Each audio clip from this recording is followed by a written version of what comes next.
Hello, everyone, and welcome back to Ayara. Uh, Last we left off, our wild walkers continued their journey north after the elusive Court of Whispers. You've traveled from Dinasundad through the halfling village of Canal Dythe, through the crossroad trading village of Grossforth, with a little stop off in the wilder land, twice, on some islands, and continued north through to Gedlin. After dealing with some owlbears, meeting some dwarves who you definitely fucked with, much to your amusement, but then proceeded to feel maybe a little bit bad for them, realizing they were in a similar situation to you. You continued your journey northward through some truly the first true signs of summer. It was very hot on this journey through the plains.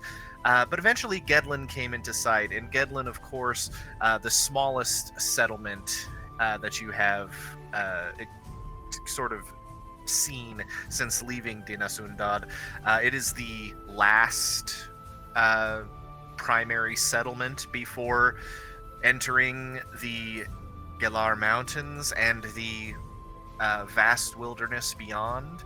It is also, of the settlements you've been to, the only one that really isn't affiliated with Dinasundad. It's kind of an old village that's been here for quite some time. As you could see it in the distance, you saw a decent amount of little cottages surrounding a magnificent oak tree at the center. Upon catching sight of this tree, Ewan felt a pull, a primal urge, as if he was being called, as if he was being summoned, and felt a great need to get to that tree, and he ran off ahead of you all. Catching up, you found him elbow deep in a tree,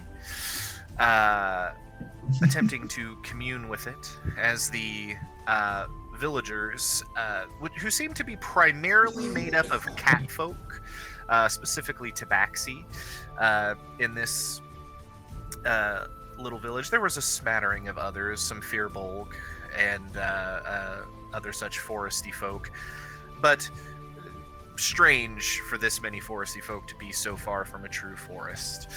As Ewan interfaced with the tree, eventually you all watched as he fully stepped within it, and Ewan received some very potent visions as he saw the life memory of this tree, as he saw the awakening of this, one of the very first trees in existence on this island, an elder heart of oak.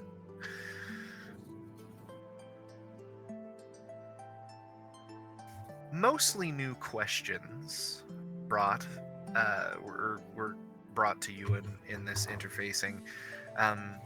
Very little in the way of answers, but certainly more curiosities. There were intentions to search for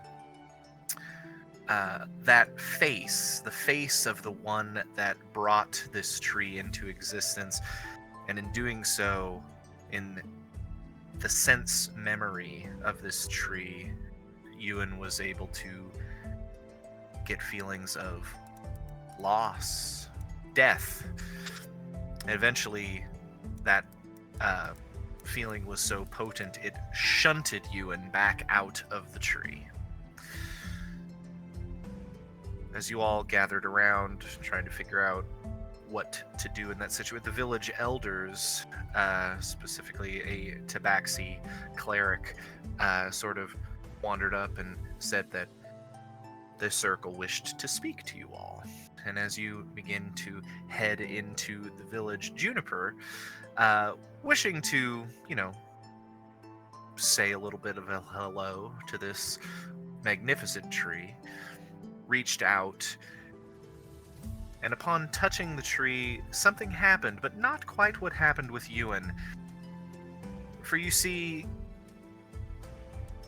an entry to the Fey realm existed here, and a patron had requested an audience with his prized pupil. And sensing her close, the thorns of the Briar Court reached out and enveloped Juniper, as well as the rest of you who decided to hop in behind. You all were brought to the realm of Mordred, the Lord of the Briar Court. Yeah. Upon meeting you all, Mordred, did his archfey thing, was sufficiently creepy and unblinking, but also provided Juniper with some extra knowledge, a bit of extra magic, and at some prodding, also determined to assist you all in tracking down and perhaps finally catching the Court of Whispers.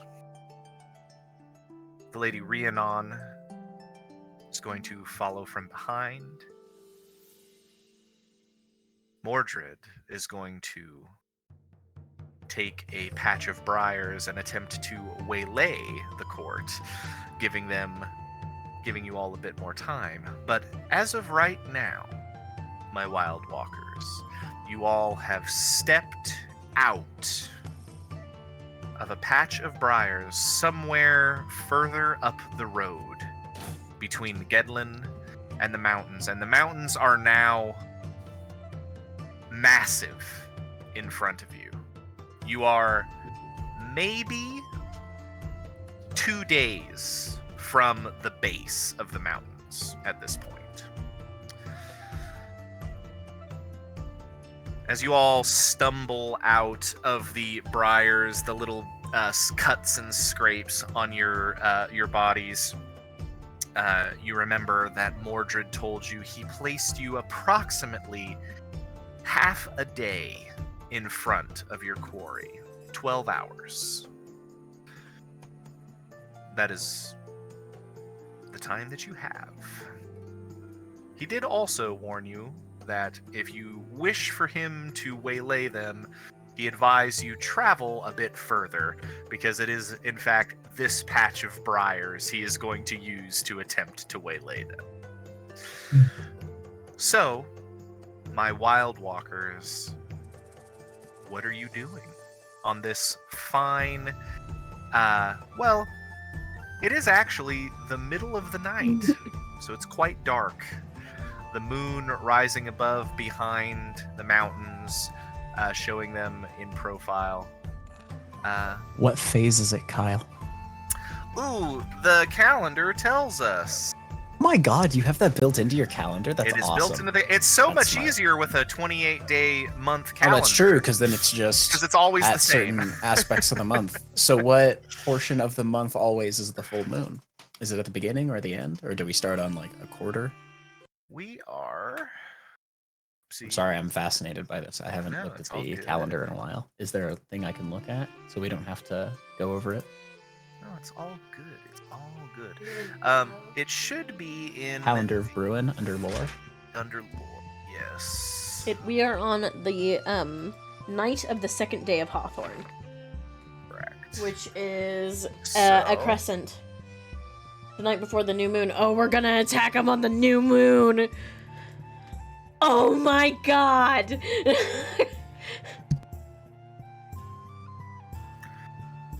Yeah. It is, in fact, the 2nd of Hawthorne. You guys ever realize that our Gloomstalker will be literally invisible to all of us? Everybody? What'd you say? Be invisible to everyone. Gloomstalkers are invisible to any creatures relying on dark vision to see them. And under a new moon, that will be all creatures seeing anything. So I've got like tremor sense or shit, but that's... So, going off of what Mordred told you have approximately 12 hours, which is going to put the arrival of the Court of Whispers very close to early morning.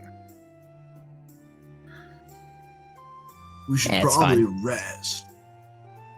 Travel away from here a ways before we rest. Yeah. We should probably walk for about how about an hour? You want to say a fast jog, everybody? Quick little jaunt before he goes. Are there any? So I assume we're like still. I assume since we're close to the mountains, there's a lot more like ridges and hills and stuff that we can kind of get right over. I think we should find something a little bit like that so that we can kind of get a little bit of the drop off and even kind of maybe spy on them a little bit. Yes, because I can disguise myself. That is true. And I believe Kyra said was going to be invisible to people. For Elizabeth, can I pull out my page that lets us talk to Caradwin? Mm-hmm. I will give a brief update of what has happened to her. Maybe leaving out, jumping into the Feywild a little bit, but then proceed to ask her how to get the shadows back.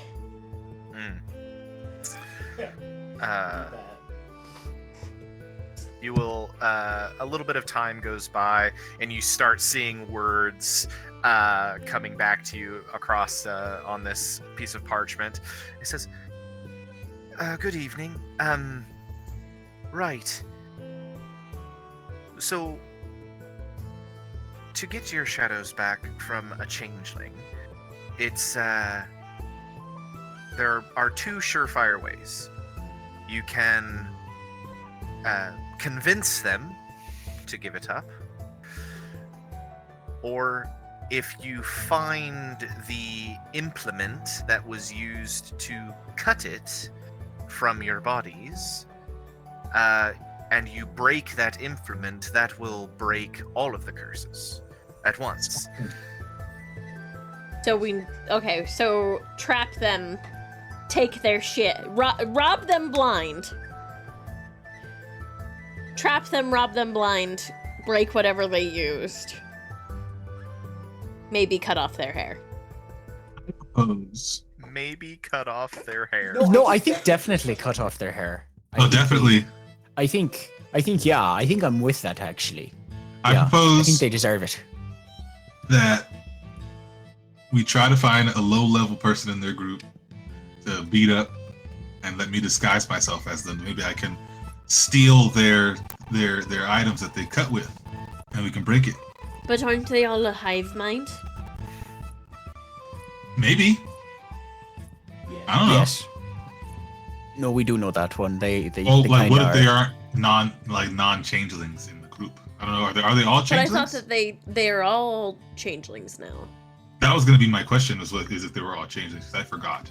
So the three primary members of the Court of Whispers that you know of are Nil, the blue, who normally presents herself as sort of a blue-haired half-elf.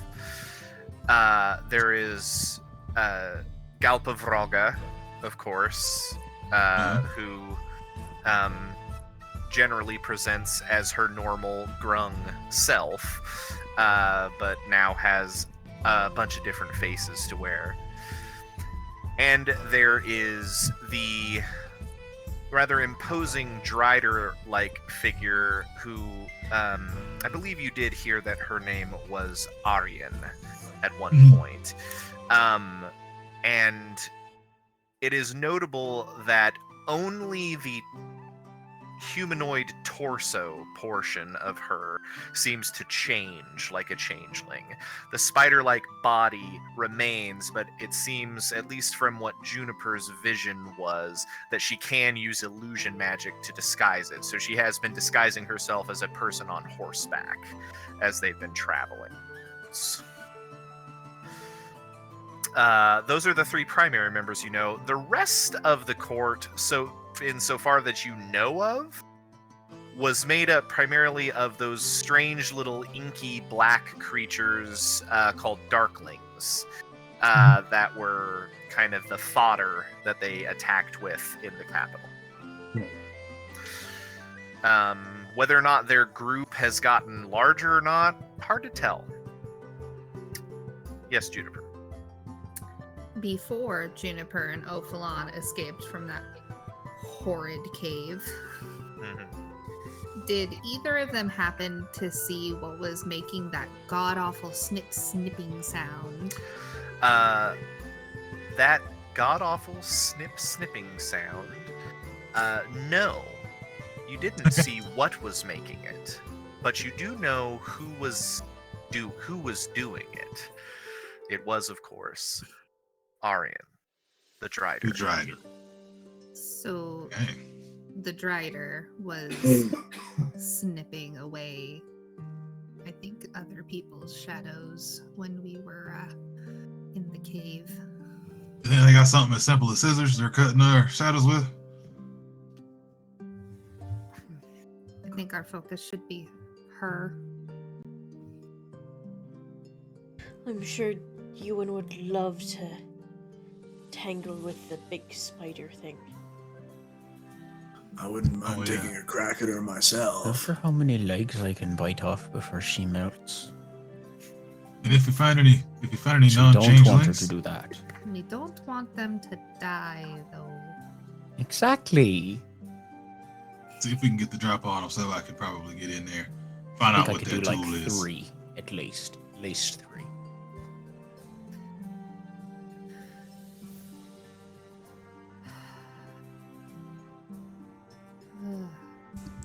Okay, we need to figure out how to lay a trap for them, so that we can try and capture them as the like basic backup plan in case Ovalon or Ominda gets.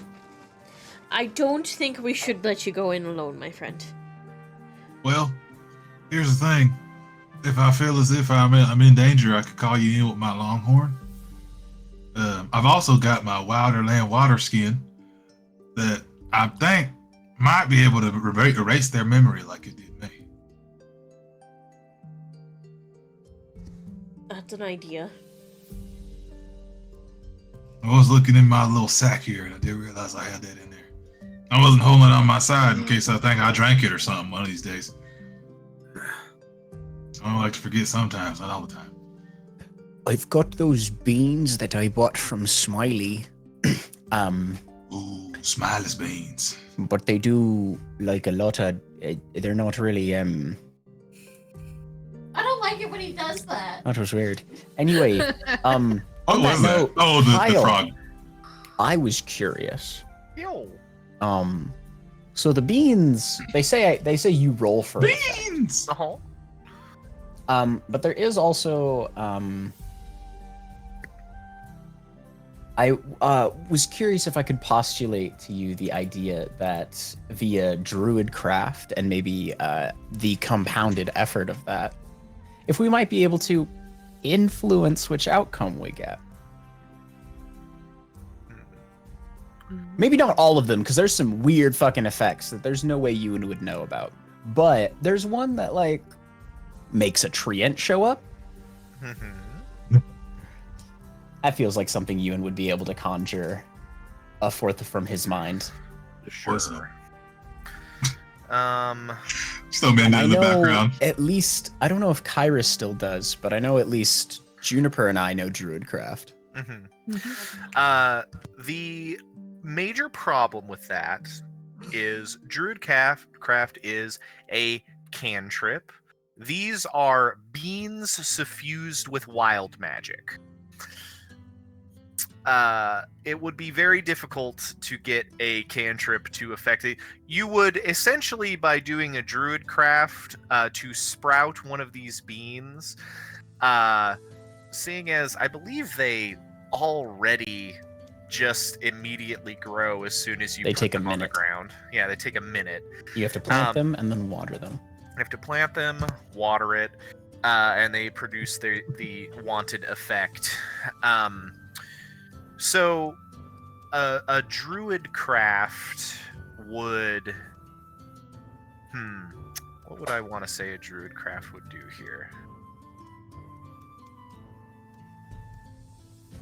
I think with a druid craft, what I would let you do to coax something specific out of a bean is you could pick 3 options and still roll for it. Okay.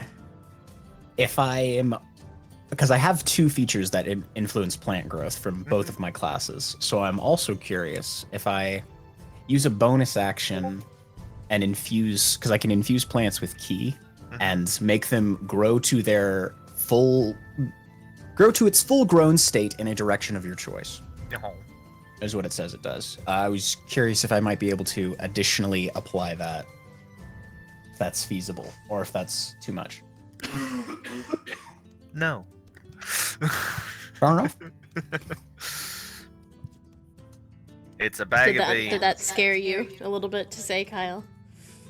No. Not at all. Well, I don't want to take away your cool thing. However, if we find it is meant to be a random bag of beans. Hey man, that's fair. I'll take perhaps I'll I'll pick the worst ones. Perhaps I could suggest one of those non-changeling-like creatures to just come towards us and tell us what that item is.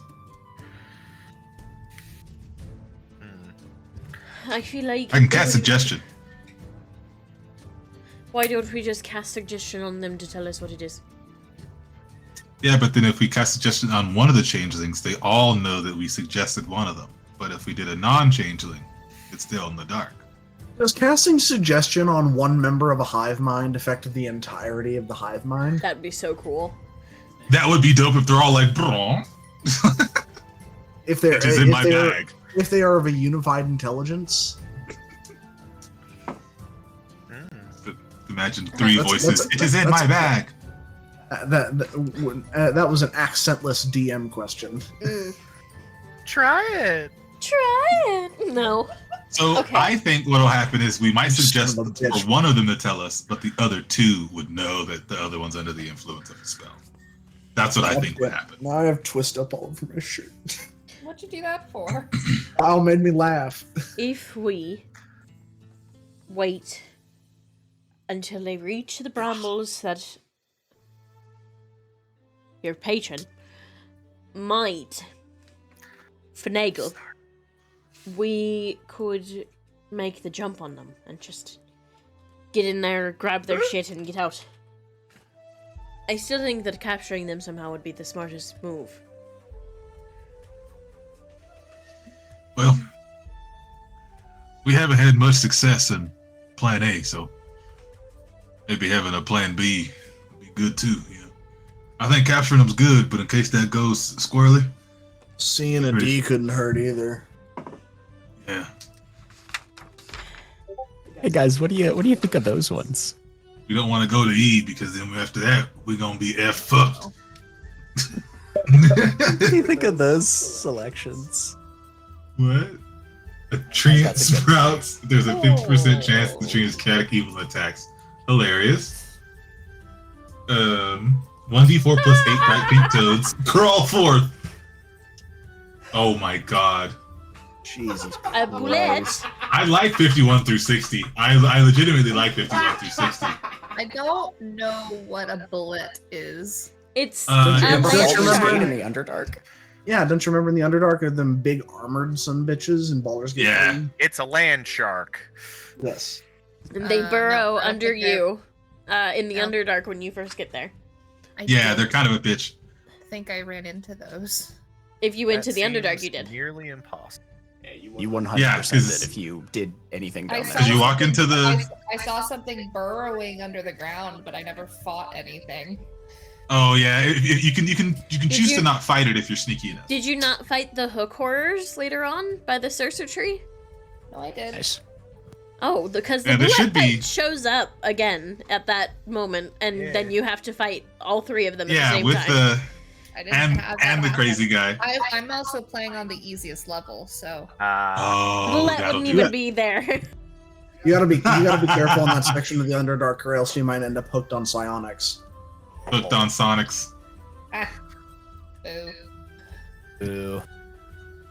I love it. I love it, Travis. Anyway, Give me your booze. so theoretically, we could do this on 2 beans simultaneously because there are 2 druid crafters, or is this for 1 bean?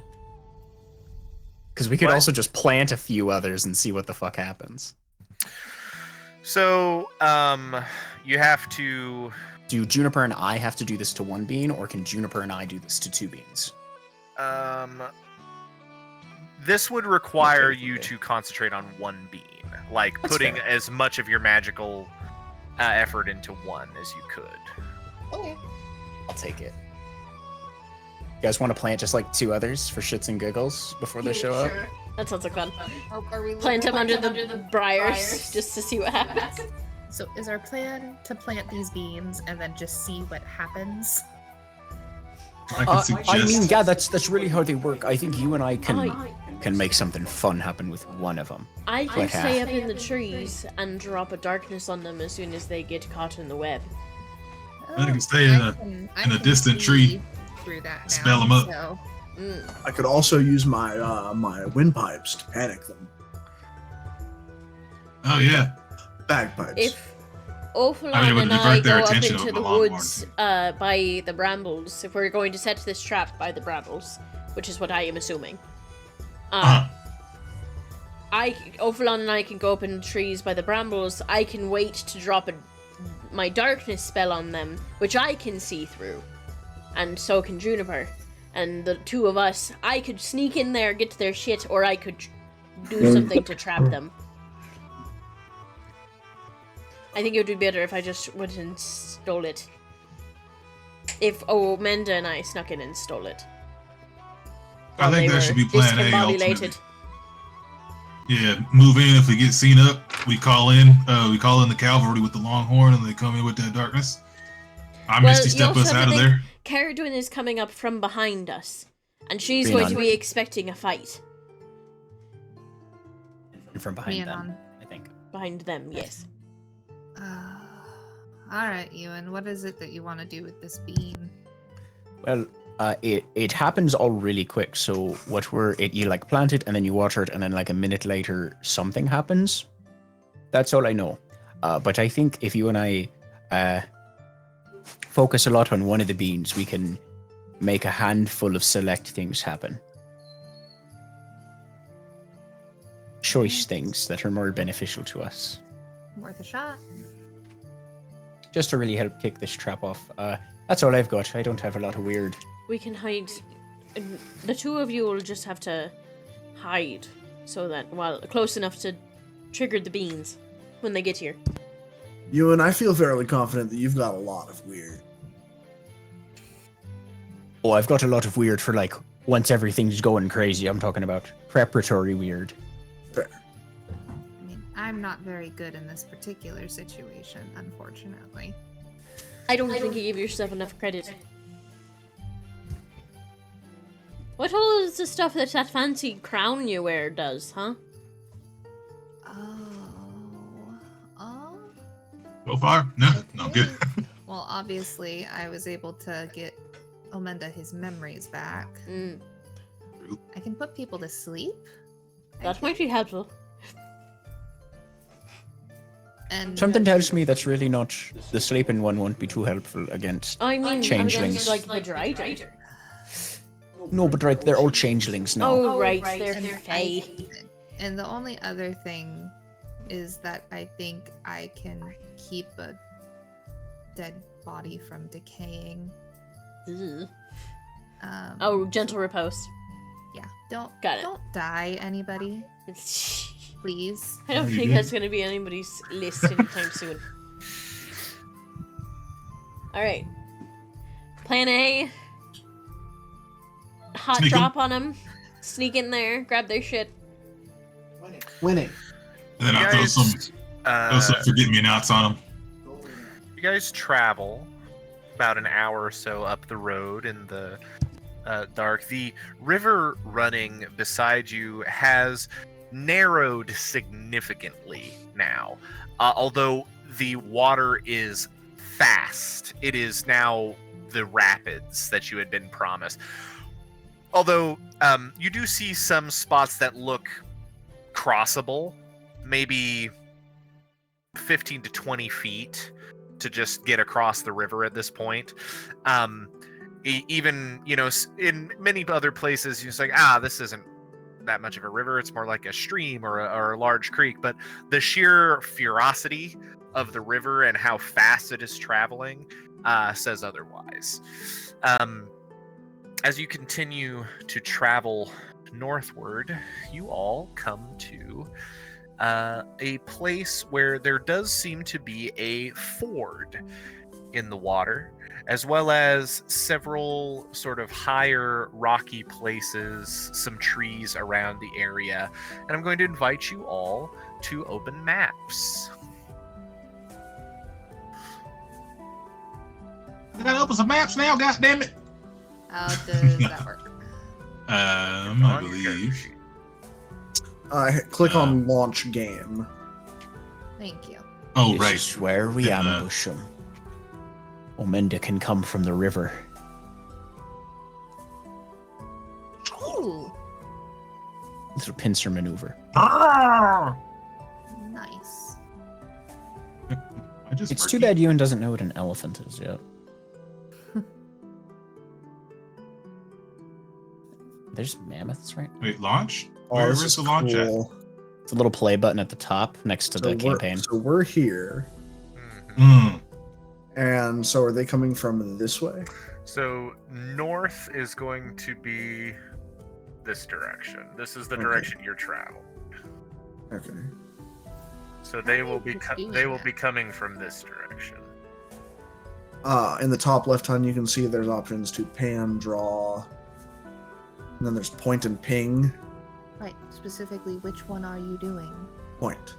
Oh. Ping looks like this. Point basically gives you a laser pointer. Yes. Nice. Ooh, look at this map. I do like this map. This is I really wish you could- cool. I wish you could change the color of your pings so that like They'll you could get differentiate. there. It's still beta. So Can I see my character sheet in this?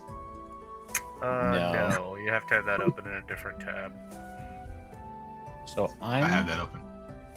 thinking for like placement of seeds, the one that we're cooking should be like right here. Just like right up in their shit when everything starts or right behind them. And then the other two can be like up here. Potentially like cutting off their pathway. Okay. Cool. That's how that works. Cool. So they would, in theory, be coming from over here, right? From over here. No, Oh, okay. Over the opposite. from the left. This side. is north. Okay. Yeah. And I'll definitely be in the water over this side. Our water Probably man. where I'll want to start. Mm, We could put the two distractions like the two truly random ones could be like up here. Mm-hmm. Are we planning on getting them right here or what? I was I guess this bottleneck is probably the best spot. Oh, I It's can like do there's that. not I much like that cover on better. either side up here, so this one will truly Yeah. this one will truly force them to be all close Yeah. together. So we could Cluster them place here, them. yeah. So we could put them here and then put the one Kyra and I cook like right where I'm standing right now, or Yeah. Omenda in this little area. Yeah. Force them to be boxed in, and then just you climb up out of the water up here, and we're just up in these fucking woods Yep. doing our shit. And And I you know, throw bombs at them. it's chaos after that point. We can predict nothing, but that's I think a really solid start. True, yeah. I'm with it. You know, Kyra drops Let's a hot do it. little darkness maybe or something, and they maybe aren't as inhibited by darkness as the rest of us are. I suggest Might be they something put to down their consider. arms and then slit their own throats. No, I'm kidding. If only you could suggest people to slit their throats. Right. Wait, is up Enchantment magic's here? fucked enough as it is. Is up here behind cover? Yeah, so Kinda. anything that all these dark circles are tree trunks. So this is a kind of slightly wooded area, and it is getting more hilly and rocky the closer you guys have gotten to the mountains. Looks like this is a solid 10, 15 This, feet off however, base. a lot of this up through here is all difficult terrain. However, so unless you have something to mitigate that, that is something to keep in mind. Well, if I wanted to use my Pipes of Panic, I could take this one here.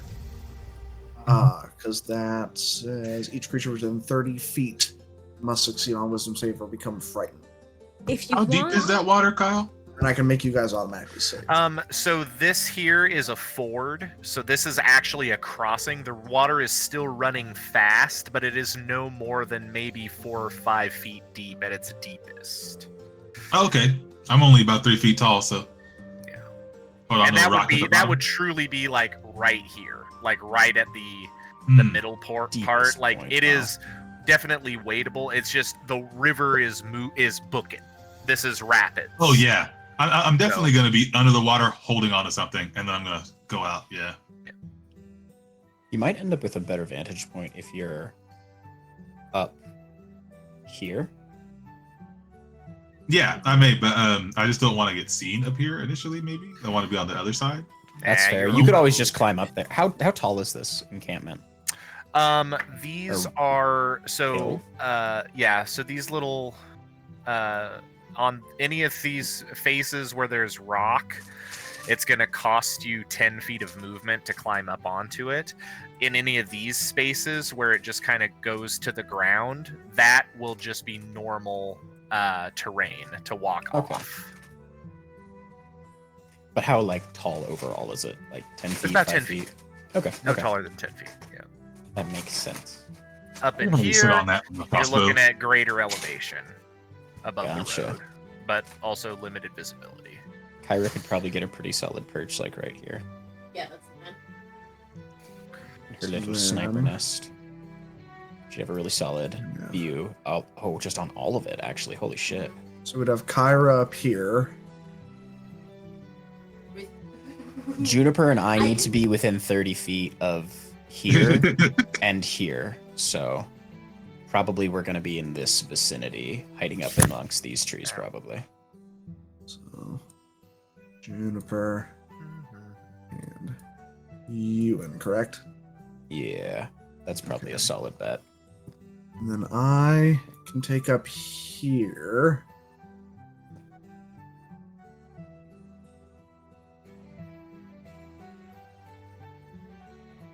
And then where were you thinking, Omenda?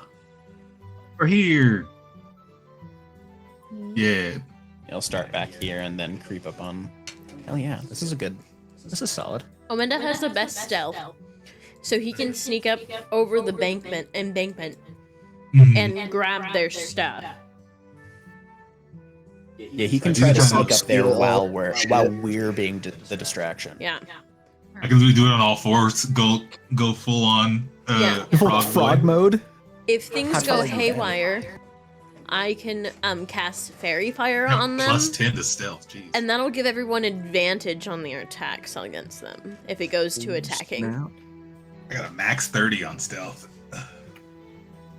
I like this way of causing chaos. I love this. And this leaves me with 5 beans still. And Omenda has a vendetta. So and he has forget-me-nots in his fucking Are fucking, we sure that bag. that's where we need to be, me and Ewan? We need to be at least 30 feet from. So, Do we need to be, like, closer yeah. to the edge? We would need to be closer to the edge, right? You guys can be, because those rocks on right there would be, I suppose, a little bit higher. Like these would be like small covers, I suppose, if that'd be ruled by Kyle. Whereas this would be lower, I would say. Yeah. And this is the road, of course. So there's one there. Let's see, the other one is like there. Okay, so that's 30 feet. Oh, I don't need to be. We don't need to be within 30 feet of that one. We just need to be within 30 feet of this one. Who you got? So you can be further back if you need to be, Kyra or Juniper. You could be as far back as like here, or like back here. About right here's the limit. Okay. Right here. Because even if they get to like here, we can't. that's see that enough. That's enough of a distance. Can you not see the ruler? You got a No, we point. can't see No, the I can't see the ruler. Yeah. Okay. Rulers are hidden, but you have to do it. Yeah, pointers are the only Yeah. ones shared. So me. find This that is 50. Open at. This is like 15. I think I'm gonna actually. This is 30. This one right here, that's 30 feet. That's the extent of my pipes. So even if they got all the way to there, from my vantage point, I'd be able to get them. I think Ophalon, you should perch up because of that range. You should probably perch up like around. Your stealth is probably the worst though. So you being furthest back makes sense. Yeah, and Ophalon can always run in and do the That's ha He's, My you and I are the well, fastest. my You and I are stealth's the a fastest. +2 at least. ha. So, worst, it doesn't mean It's bad. still the worst. Yeah, it's not a minus. It's not a minus. It's not a It's minus. still a +2, but Okay, so both of you are tied for it, which is fine. I would also recommend, as you all are preparing, as the concerned DM, just making sure, just because of things that have happened in previous games, make sure you pay attention to the wording of your spells, because if it says humanoid on the effect of a charm spell, if there's It's not any humanoids. fey creatures, then they are not going to affect. Luckily, changelings count as both humanoid and fey, but say those darkling creatures you guys came up against, you discovered in that previous fight with them that they are just truly fey. They are not affected by anything that says it only affects humanoids. So I'm that's something to assuming- keep in mind. Luckily, Assuming suggestion anything- just states creature. Yes, As, if it does just pipes as do the pipes of panic. I'm assuming anything with humanoid in the wording would also not affect the Drider. perhaps. The Drider might be a special case because the Drider is a person in a spider body. Out here giving me perhaps. Perhaps not. Ha ha ha. Made a little sprout marker If so we know where it is. if we are able to steal their stuff successfully, do you guys still want to attack them? I suggest that we make them forget who they are and send them into the desert. I think This- we need to make sure that we get our shadows back before we do anything else. Well, yeah, obviously Ominda will steal their shit, bring it into the woods, or I'm throw gonna it into steal the it woods. and I'm gonna throw it. Yeah, throw it into the woods. While he gets his revenge on that frog bitch. And Purely just Frog. stuffs We the will water skin find- down her throat. we will find the item and break it so that we can get everyone's shadows back. Just breaks all their shit. We could shrimply break everything. What if they keep it in their body? What if they keister it? You'll just have to cut it out of them. And we'll just have to slice it Hey out. man. I've seen the first Saw. I know how this goes. Ugh. Gross. Seconded. Alrighty. See, is there any other nonsense that could make this just more complicated that I could do?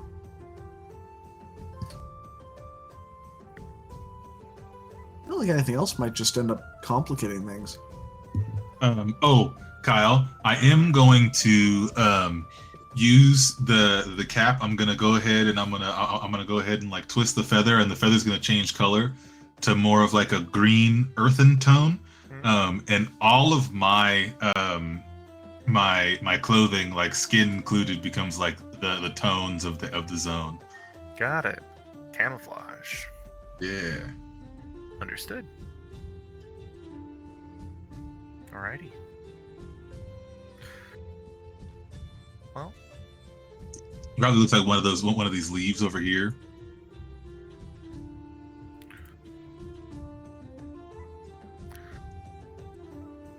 Alrighty. Is this a plan that you all are ready to put into action? I think so. I don't think there's much more we could do to prep for this. Okay. I think we're You all. I think we're fighting them either way. I But- mean, Ugh. I'll be honest, guys. I have 8 hours of prep time. I could dig a trench pit if we wanted. I don't have anything cool in my inventory that I could like spring on them. I don't have like tacks or anything like that. Yeah, we'd have to make everything, and I'd probably deform the area too much doing it.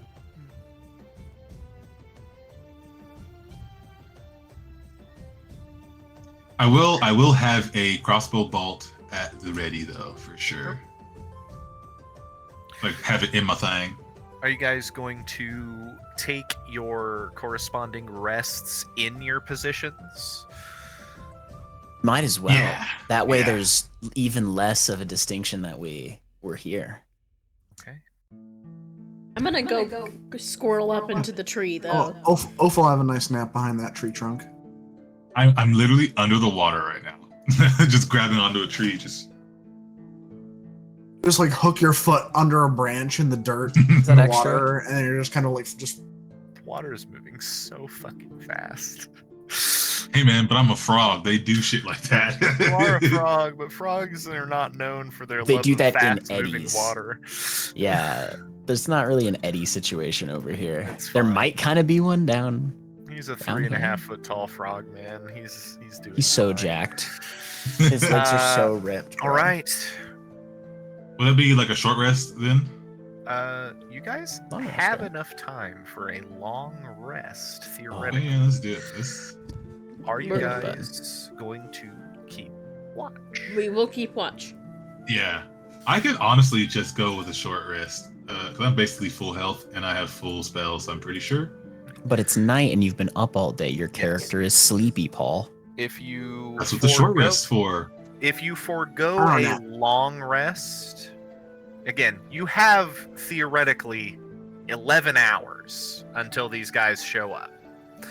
If you forego a long rest, you do run the risk of gaining a level of exhaustion, even with a short rest. A short rest is not sleeping and resting. A short rest is vibing, just kicking back a little bit and applying bandages and stuff like that. So, you're welcome to just take a short rest and then stay up for 9 hours if you want to do that. I'm letting you know that you are definitely running a strong risk of exhaustion. We can just rest. all Yeah, we'll take just long watch, it's rest, fine. yeah. We have We all take of us. turns and watch. Yeah, I better take a long rest. I don't think Juniper I can afford another level of exhaustion. No. No, Because what level are you guys at? We're still just One. one. Oh, actually pretty early in spring in this plan. We're only partway into like 2 weeks in. 2 weeks into summer. I think about 2 weeks since Bealtana. Get this shit cleaned up quick. All right.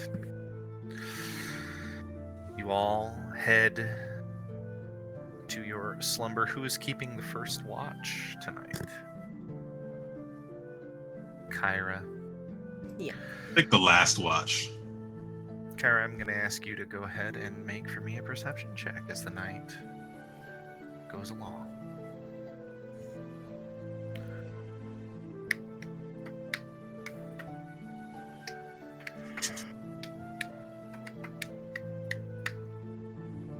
$24.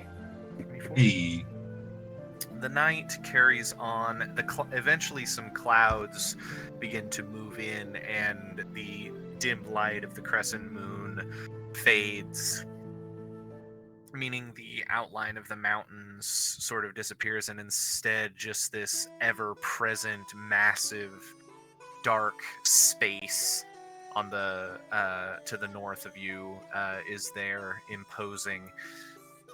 Kyra, it's strange to be so far from where you began this journey.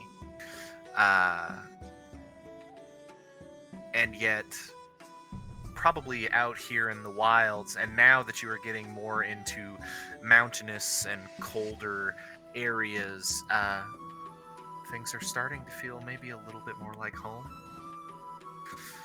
You are in your element after all. Everything passes, not an issue abounds.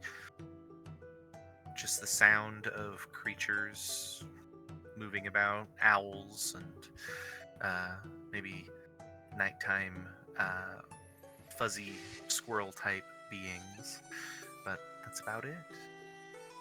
And after about 3 or 4 hours, you find yourself heading to sleep as who takes the second watch of the evening? I'll take it. Okay. Ewan, go ahead and make for me a perception check.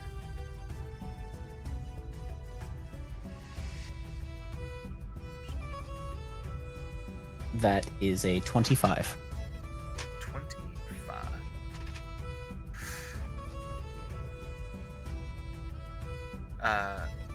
Ewan, it's been a lot's happened in the last few days. You've taken multiple trips into the wilder land, a place where, strangely, I mean, you feel more alive than you've ever felt, and that's the only thing you've ever really felt is alive, connected. And now you are in the shadows of these mountains with these people that you have chosen to continue to travel with. And I want to know, Ewan, after these events, and especially the events of the previous day, where's Ewan's head at right now? I think Ewan's head is... I think he's taking the time to study the terrain in like a really physical sense, but I think mentally he's very far east. Yes. Towards that little inlet where that grove is. And his mind is on the words of that dryad and the things that he saw. Mm-hmm. Yes. This one. Oh. Yeah, absolutely. You are continuing your... Hold on, I'm finding my... There we go. That's the one we want. Not the creepy face, just the music. There we go. Yeah, your mind is far away eastward. And I think you're starting to realize now, Ewan, that you are probably now even further north than you'd ever been. So now it's still more east, but it's more of a southeasterly direction now. Your particular patch of forest was not terribly far from Pentref-Arimor, maybe a day or so at most. And you're thinking about those, the words of the Dryad and the visions that you've seen. A true mystery it is.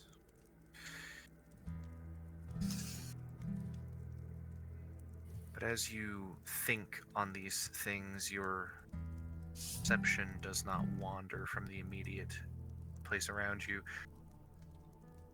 And with a very high roll,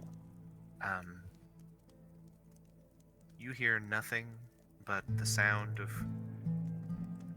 nocturnal creatures about and the soft snoring and heartbeats of your companions and the small, fluffy void that is not too far from you, that is also resting in this moment.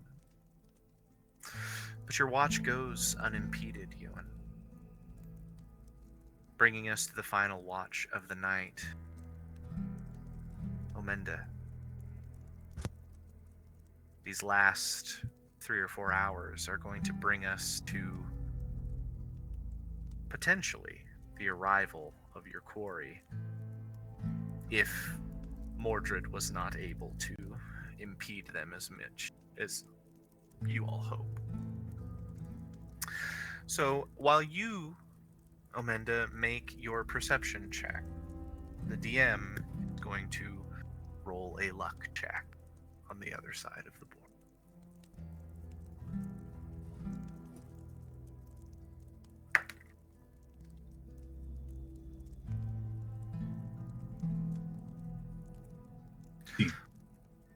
What was that?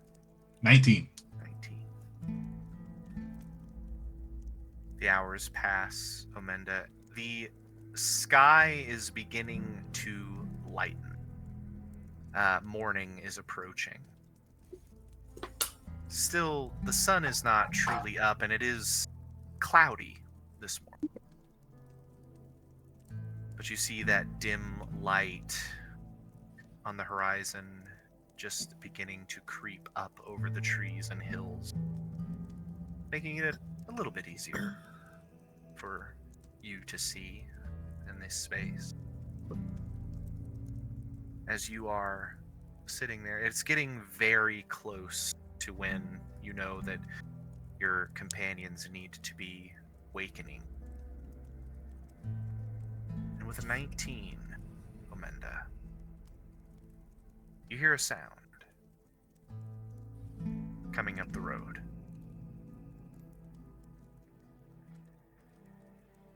A series of soft padding footsteps.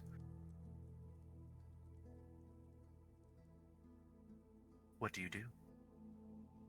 Am I in a position to see the person, or are they still a little bit too far away? Let's see. If you are still in the water behind this little rise, you cannot currently see you can hear it. And the fact that you can hear it over the rush of this water is impressive. Would I be able to reason that for the final watch, I would have kind of taken the position kind of like... Yes, if you were taking the watch, that would make sense if you were up there. So, yes, you do see what is pushing.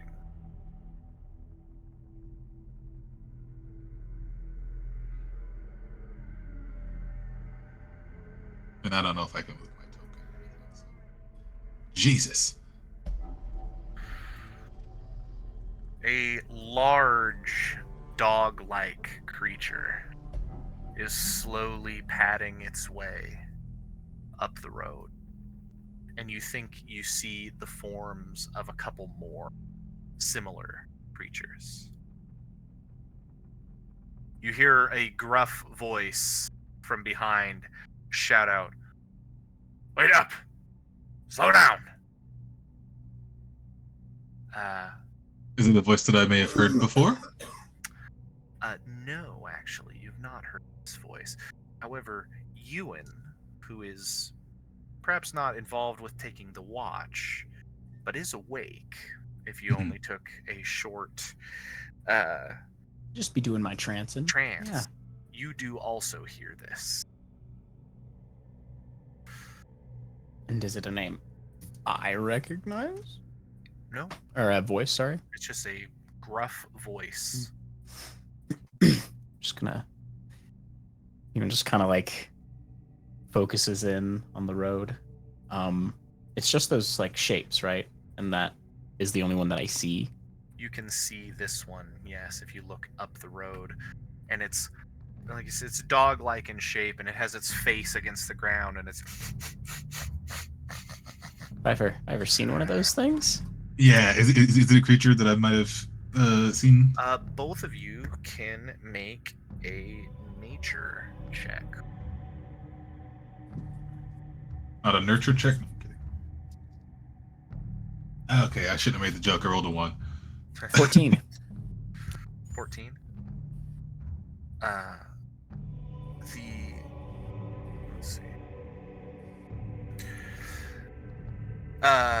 With a 14,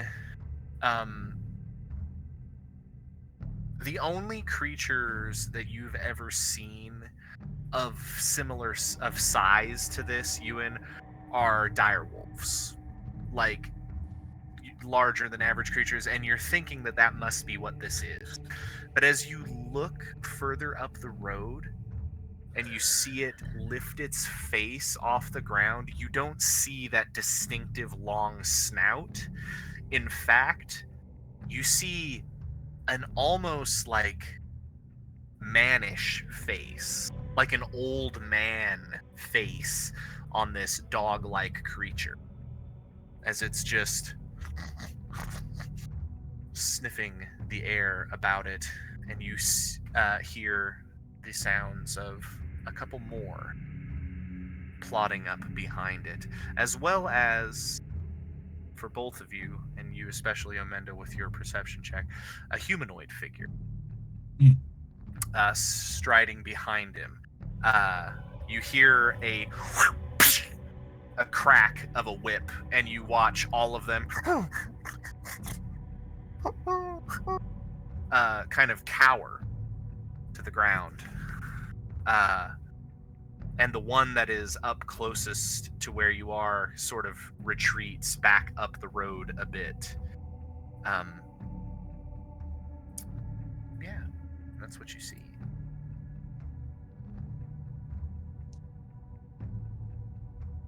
I'm gonna kind of take my position behind that rock, and I'm gonna. Do I see, like, because I know where Ewan and them would be. Like, I, of course, probably can't see Kyra and Ophalon and Juniper, but can I see Ewan over there, kind of looking? Depends on how well Ewan has hid himself. That all being said, you guys planned this out. You know where each other are. So if Right, you yeah. look, you can see.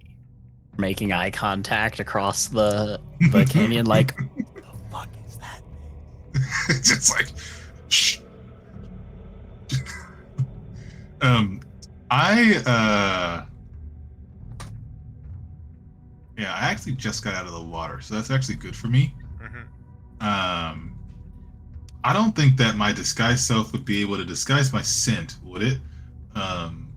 But would I be able to take some time to?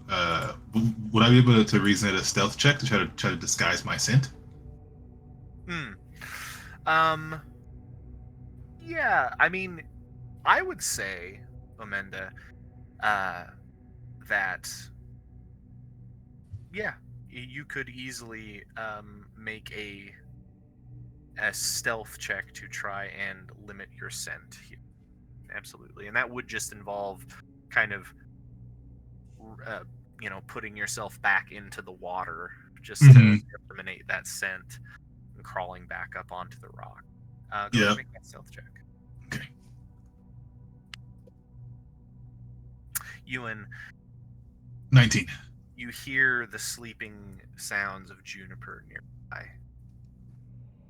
You know, Kyra and Ophalon, too, are likely still a bit a ways from true wakefulness. I'm gonna they've slept enough, right? They've got their long rest, question mark. Okay. Because I'm truly like a body's length away from Juniper. I'm just gonna stretch my foot out towards where she is, because I'm probably already laying down. Yeah. And just nudge her gently with my foot until she wakes up. And just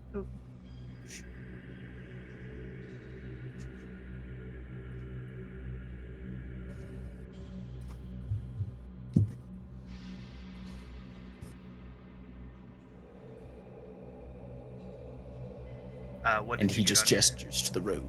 What did you get on your stealth check, Amanda? 19. Noted. You douse yourself in the river to reduce your scent, and I'll say you can crawl back up onto the rock with that fairly easily. Juniper, you come to, and you see Ewan just kind of gesture up the road. You see in the early dawn, truly very little light has started to appear yet. You see shapes down the road, Juniper. Some of them quite large, but from this distance now, it is hard to make out anything specific, but you are awake.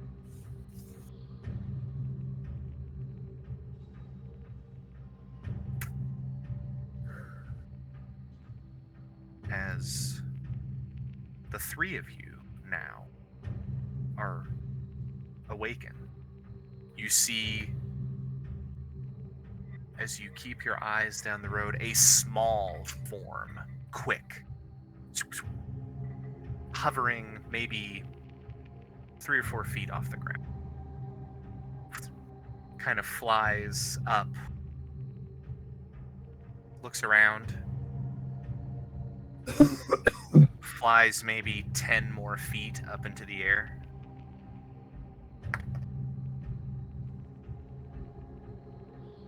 And flies back down.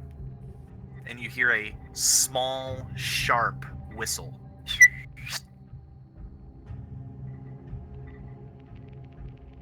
And the convoy progresses forward.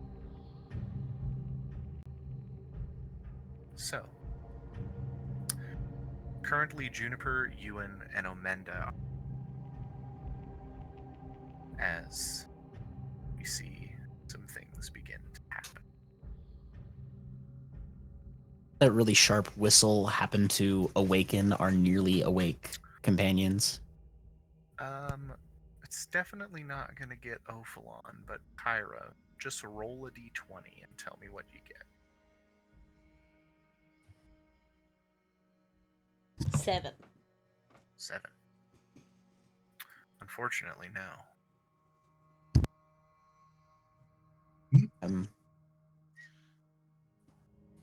Can I would I be from like this spot right here? Would that be close enough to like minor illusion, like a little bit like a finger snap next to Ophalon's ear?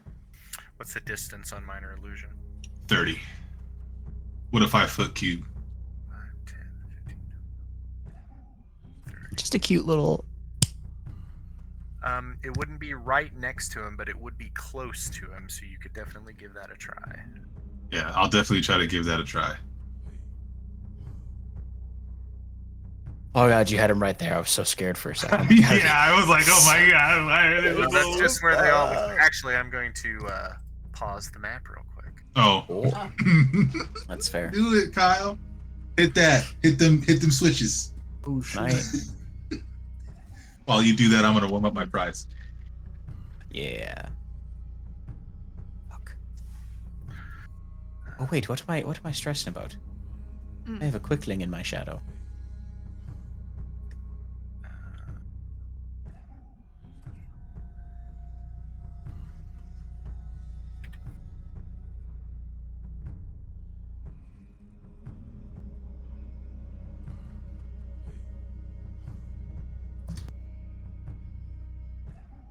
Juniper has a thing to do. Okay.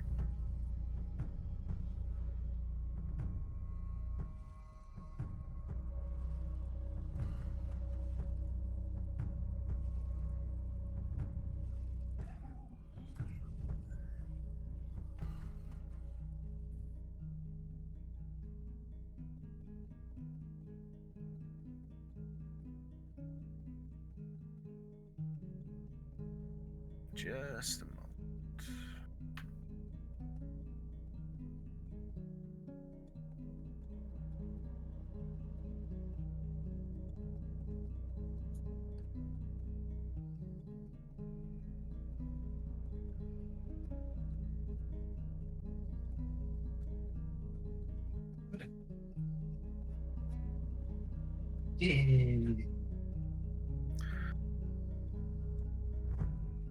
Back up. Give you a fry. Hold on.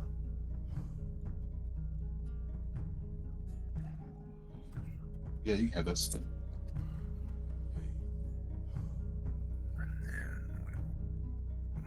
then this. Why do I have this page even open?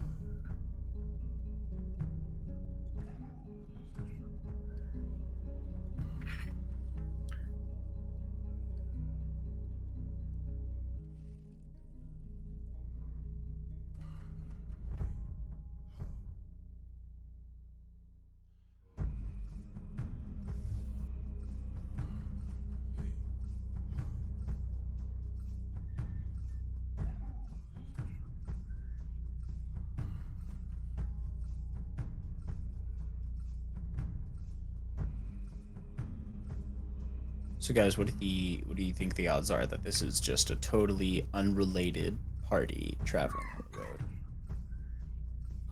It's completely unrelated. Completely unrelated? Not at all. Not They even were cool. they were either held up or gonna be held up. So they would have had the extras out. I wouldn't have personally.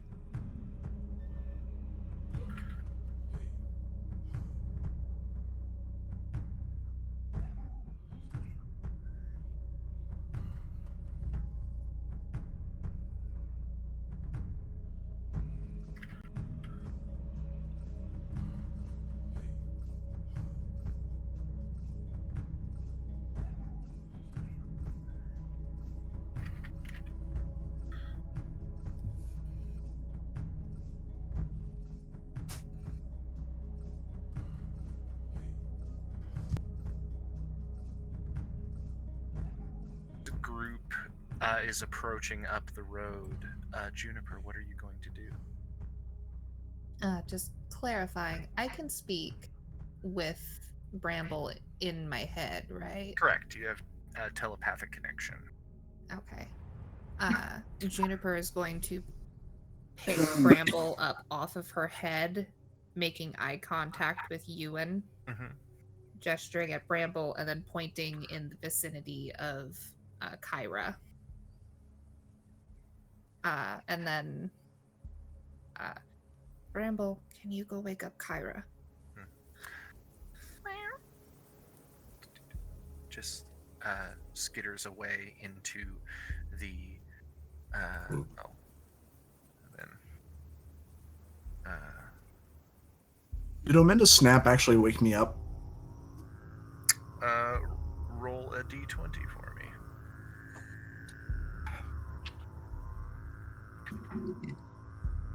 It's a 4. Unfortunately, no. Tight. Kyra, you feel a small Mawson wet nose kind of against the side of your face. You open your eyes and you see Bramble looking at you at the same time as you see Taran's head just kind of rise off the ground, and as a true sight hound, you see him just staring towards the road.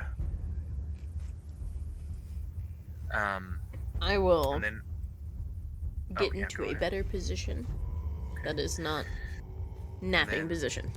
Does anybody else have anything they want to do before I bring the map back? As the group approaches, yes. I would like to scoop my little shade out of her nestled Mhm. sleeping spot. And hand her a water skin Mhm. and telepathically tell her to get ready. Got it. As we need to water the plants for them to work. So we haven't done that part yet.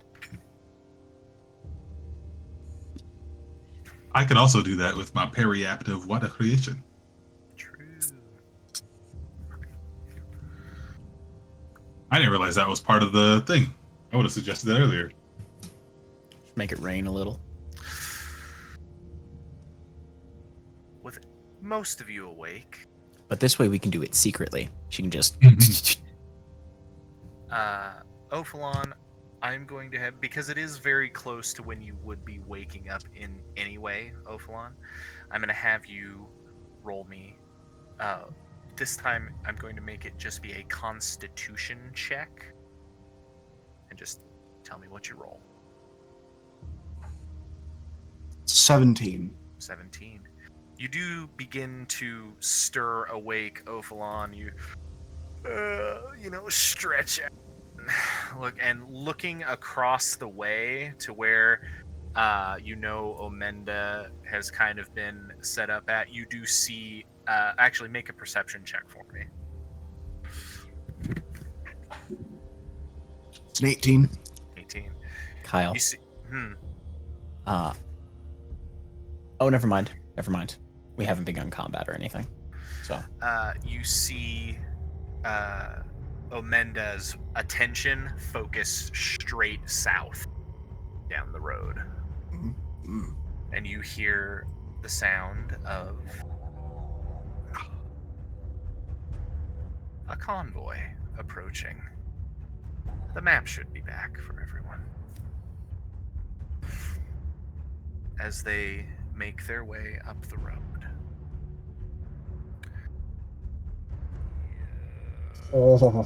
In front, 3 large, dog-like creatures with the faces of humans. Behind them are a couple of taller humanoid figures, each bearing whips, and each of them with a small, fairy-like creature about their selves.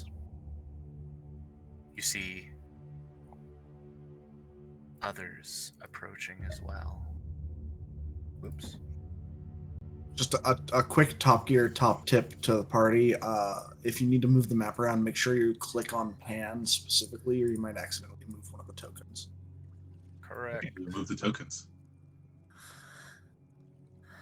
Here, let me see. Can I just move my token now? I can. I want to be here. Cool. Yes, you do have full control of your tokens.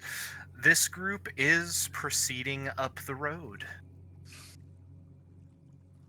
Gross. I will command Iris to water the plants. You're going to water all 3? Yes. Okay. That is a way bigger group than we had anticipated. Yeah, but darklings are bitches, though. It's still Your a lot. little quickling rabbit takes off. Running straight out into the center of the road, dropping water onto the first thing, and then zips around, dropping water on the other 2 before heading back in. You watch as all 3 of these dog-like creatures stop, and they look around confused, and you see the rest of the convoy comes to a slowdown as well. And you hear a familiar voice from towards the center of the convoy. What is it this time? We can't be stopping at every bit of noise in the middle of the woods at night. It's almost morning, and if we want our dogs to keep getting the path ready for us, we need to make it to the mountains as soon as we can. We can't be stopping now. You hear one of the 2 figures with whips up front say, "Come on, you mutt," and whips the one towards the back, and it cringes away from it, gives a little bit of a snarl, and he says, "Keep moving." I'm gonna just tap Juniper again, Uh-huh. and just Ewan's fingers unravel a little bit, and he pushes them into the dirt, and his eyes start glowing a little bit, and I'm gonna start casting Druidcraft on the sprout. Juniper's gonna follow his lead. I would like both of you to roll for me in this moment a D4. Oh, Actually, roll a D6. D6. Okay. It's more fun that way. That's not ominous. I got a 2. A 2. I got a 4. Yes, A 4. Normally, these seeds take a full minute to sprout, which, in terms of a combat scenario, would be 10 rounds. Between the two of you, you have just eliminated 6 rounds as you push your druid craft to accelerate the growth of this thing. And because this is a tenuous situation, I'm going to ask everyone to roll initiative. It's fine. That's like 30 seconds. They're chilling. They're at a convoy walk. They're not sprinting down the road. Oh, damn. Okay. 20 for initiative. Go ahead and Damn. hold on to that until I ask for it. I rolled the same twice.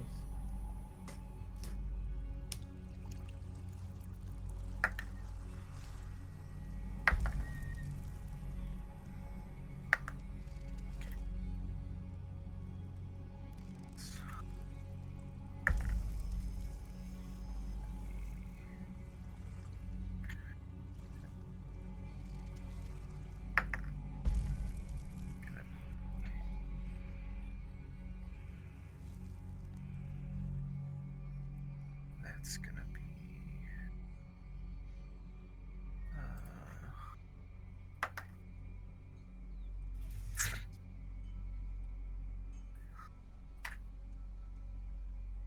Hey, no. Oh. Look at this right now. She says, well, then I go this way. and it's cocked. That's gonna be all right.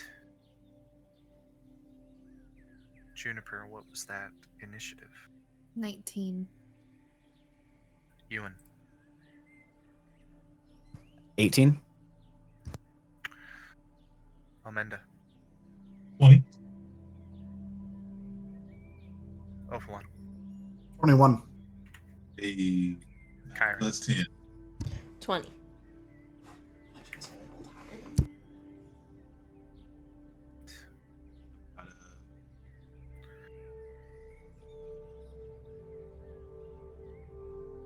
Plus 4 to Dex, 18. And Ophalon, what is your initiative bonus? +2. Okay.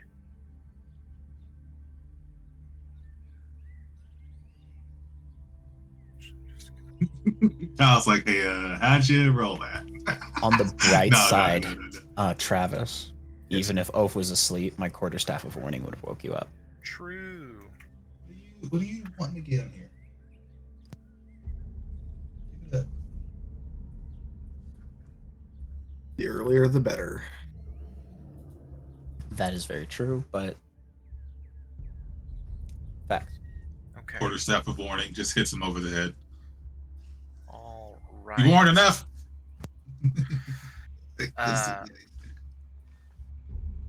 You're just all assaulted by the rumble of thunder and the smell of furniture core, and you wake So, up. at the moment, as we begin this encounter, you are all currently hidden. The convoy is going to continue going. For the beginning of this, they are just going to move as one whole unit. Which, unfortunately, I cannot move them all at once. You can, Really? like, drag select. I can't do a drag select. That's unfortunate. Unless I... Can I... What about, like, shift click? That's kind of what I was thinking. Oh, No, nope. You just want us to help you move them up, Kyle? it's okay. Okay. So, they are moving at a convoy's pace. So Just move him as you explain, yeah. yeah, so as the first round goes by,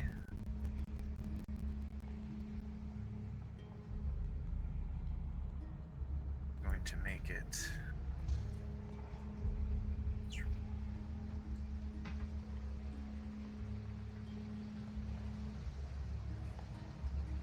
This way. He's a little guy, I'll tell you that.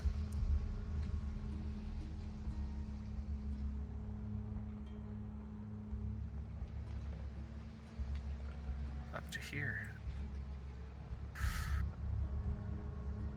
Does anyone do anything on round 1? We have a plan. Yeah, I definitely don't do anything, but do I see Galpa in the group as they come up? Obviously, I say the name. Yeah, make another perception check for me. Mm-hmm. He's not gonna do anything. It's just... I know. I'm reading.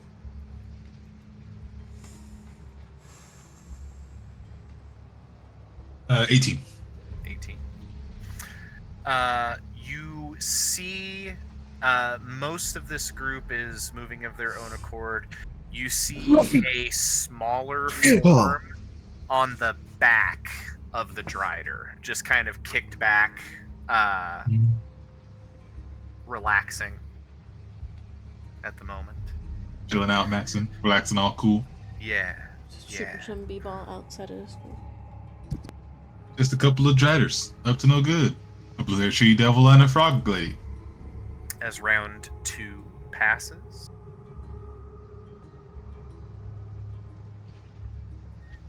Got a one big ass fight, and the realm got scared.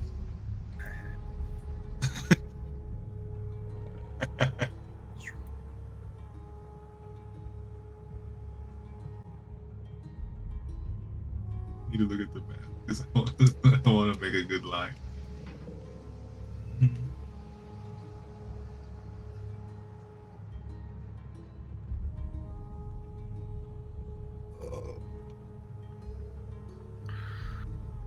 does anybody do anything on round 2?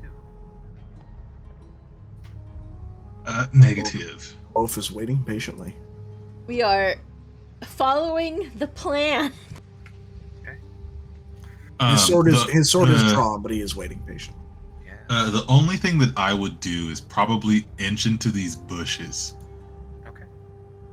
That's about As it. they have gotten much closer, I do need a new stealth check if you are going to be moving.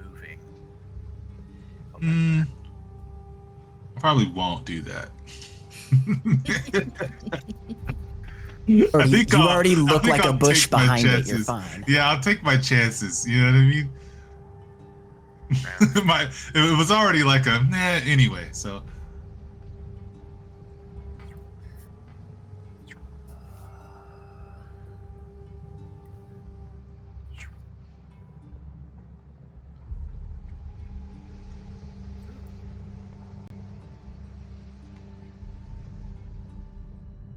were those 3 things our 3 sprouts? Mm-hmm. Yes, the green one I drew is the special one. The other 2 are going to take the entire requisite minute to happen. Oh right. The green one is going to go off momentarily. This is round 3, considering- right? Yeah. No, round 3 just finished, so Right. this next round is the last one, and then it will pop.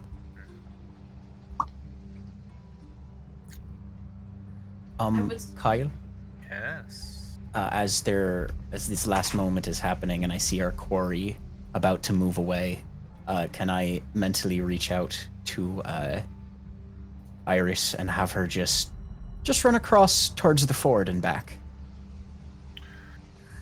Sort of Stall in him. this area. Just a moment. Just a moment. Stall him just a moment. Just make the dogs pause. Absolutely. Hold Does on the just- periapt require like Still have to cast it. the vocal components and shit? Yeah. It just doesn't require the material, I think. Technically, the moss kitten is currently over with Kyra. I have pets. Oh. What was that? Currently, dear Bramble is over near Kyra because it will. Yes.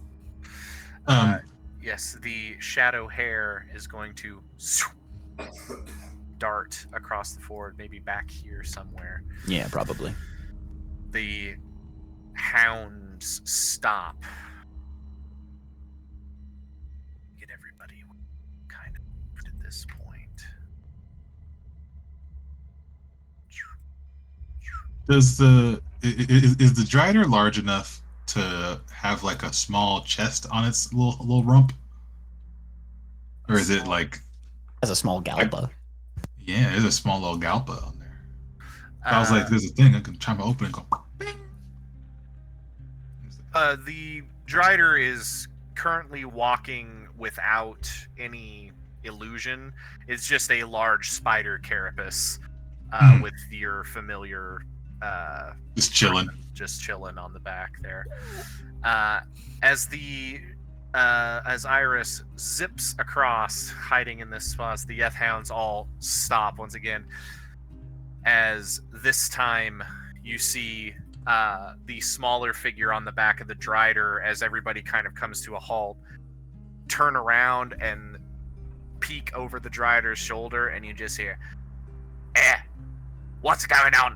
And as that happens, I'm going to roll a D100. Oh, please be good. Please be good. Please be good. Oh, it's still a D100 between the three? That's Uh-huh. amazing. I love that. So, you put that in the session chat, right? I did, yes. So it's going to be, well, it's a 33% chance. So 1 So through it's 33, 1 through just 33. in order, right? Yeah.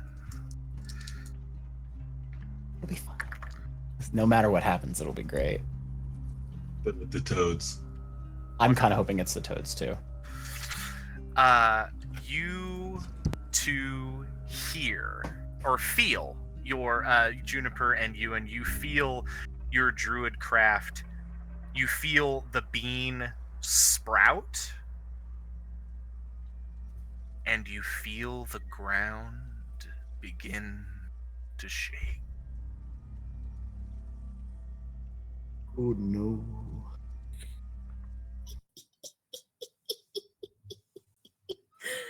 Hold on for just a moment there.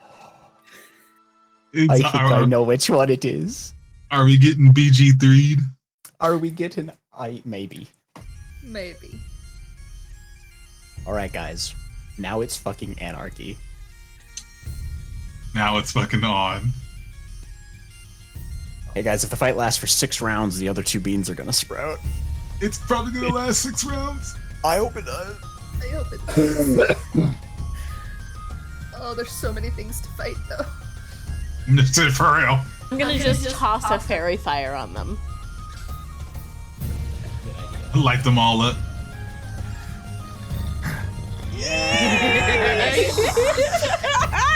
Hell yeah. As in the center of it all, a large creature, a gaping mouth, bursts out of the ground, throwing everything into chaos.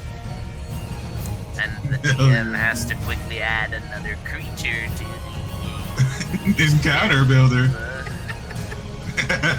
Sorry, Kyle. all because we wanted to do some bullshit. This all hinges on the bullshit. We have no idea what the other 2 are gonna do, too. Oh yeah. I have Those 5 ones- more of those beans. Those are completely random. No, all of my initiative went away. Why? Oh, did you close the thing? I usually... As this creature bursts from the ground, it lets out the second scream as you hear the whole convoy start to just scatter. The darklings are all sort of backing away as you hear the familiar voice of Neil saying, "What in the fuck is going on?" As combat begins, and we start at the top of the initiative with the Darkling Elders. Ooh. Yeah.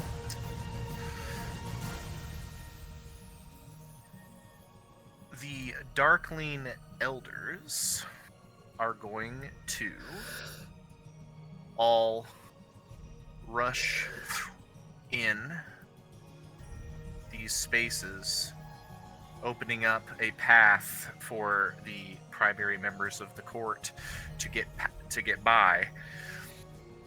And as they do, two of them are going to cast darkness upon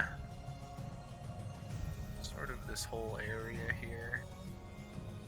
So Just kind of all of this.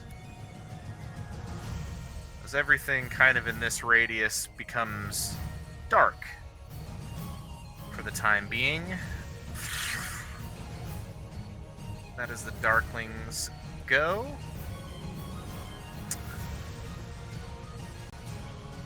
Now, the Hounds. Oh no. My shit. Make sure you press that save button.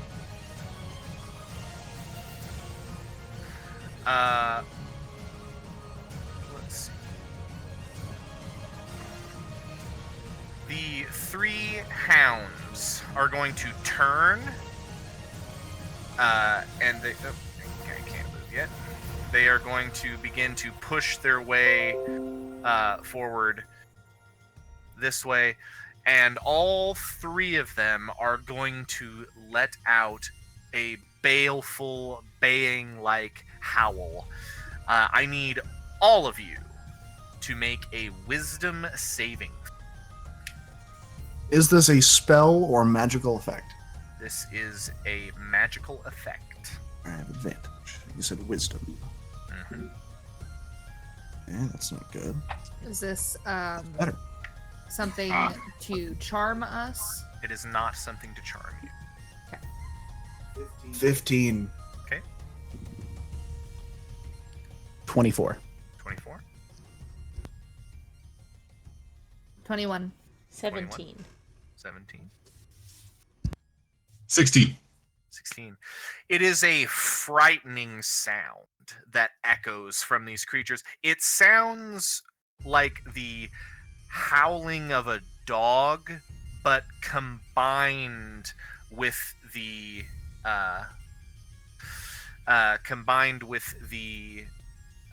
like screaming of a human, just like an echoing. And it sends shivers down your spine, but all of you do manage to not be frightened by this sound. That is going to be the end of their turn.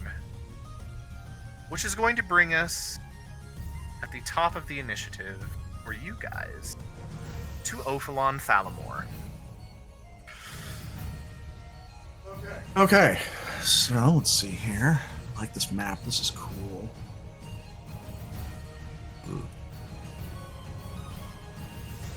So Ophalon was able to see when they were coming in that these big hound things were being whipped by these humanoid creatures behind them. Yes. Ones who kind of look like monkeys. These guys, yep. Yeah, whatever they are. Can Ophalon tell at a distance what those things are? The dogs or the Whippers. The whippers. Make a you can just make a perception check.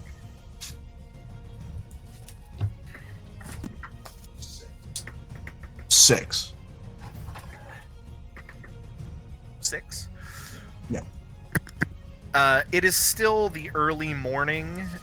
You see, they are large and imposing. They definitely have humanoid shape to them. They are wielding whips, and they also have a couple of other weapons on them, it looks like. But it's hard to tell exactly what they are in the darkness. But they were definitely like whipping these things and Yes, ordering they them seem around. to be. They seem to be the ones guiding in control of the hounds here. Okay. Let's see here.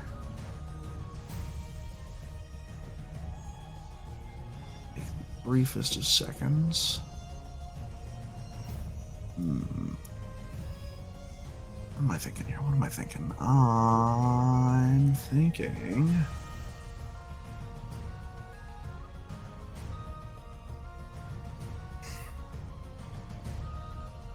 me see here. Take another look at the maps. That's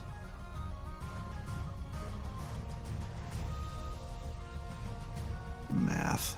Okay, so I wouldn't be able to get both of them.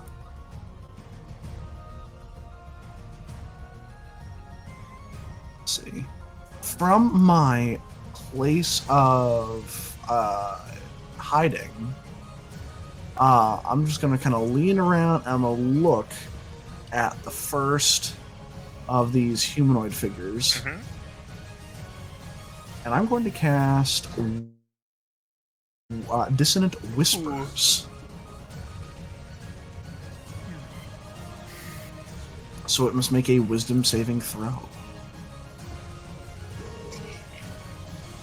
Thank you, Jim. It needs to make what kind of saving throw? A Wisdom save. Saving throw. A 10. It fails and takes 3d6 psychic damage, Yes, it does. and must immediately use its reaction to move away from me. So The- that is Very advantageous. 4, 7, 11 damage. 11 points of damage. How do you cast out your dissonant whispers in this moment, Ovalon? I'll go with it.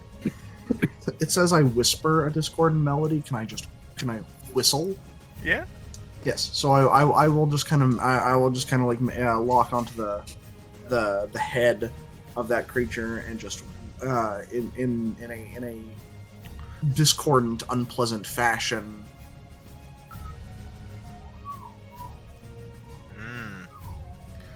But like auto-tuned so that it's worse. Sure. Like So auto it's so it's worse. worse.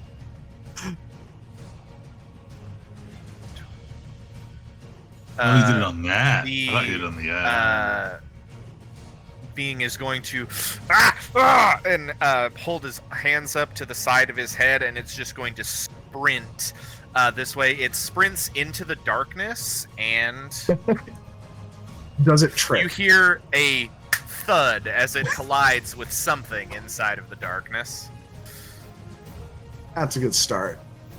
Oh, actually, can I do this? Hold on. Big moves. Big if true. Big if true. Big if true. Tick if factual. Perplexingly large if truthful. Oh, the Fog of War stuff. Yeah. You did say you had that. Monumentally